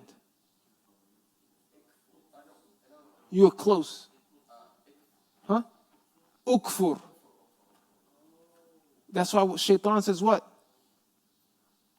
فَلَمَّا كَفَرَ قَالَ إِنِّي بَرِيءٌ. Before that ayah, a few words. فَلَمَّا كَفَرَ قَالَ إِنِّي بَرِيءٌ. قَالَ اكْفُرْ. يعني أكفر. Shaitan says to you, like, disbelieve. أكفر. فَلَمَّا كَفَرَ قَالَ إِنِّي بَرِيءٌ مِّن. So on and so forth. Right? You with me?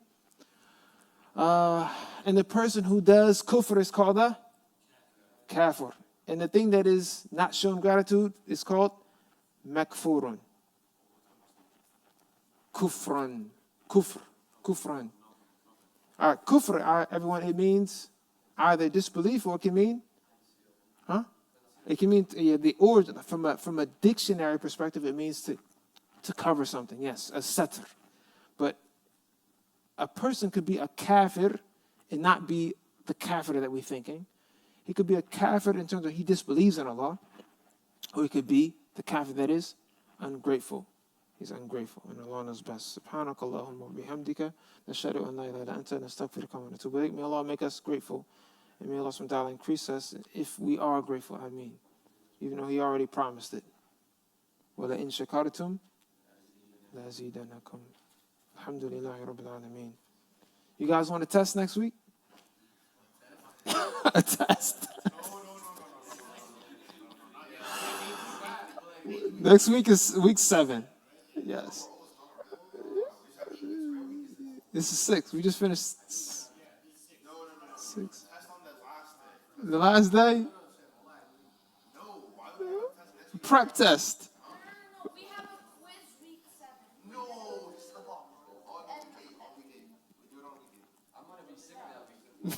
All right, okay, look, guys. All right. If anyone's going to pretend to be sick, then we won't do a quiz. All right? Yeah, because I don't want anyone to not come because they're scared of a quiz. Now, come. Inshallah. Inshallah.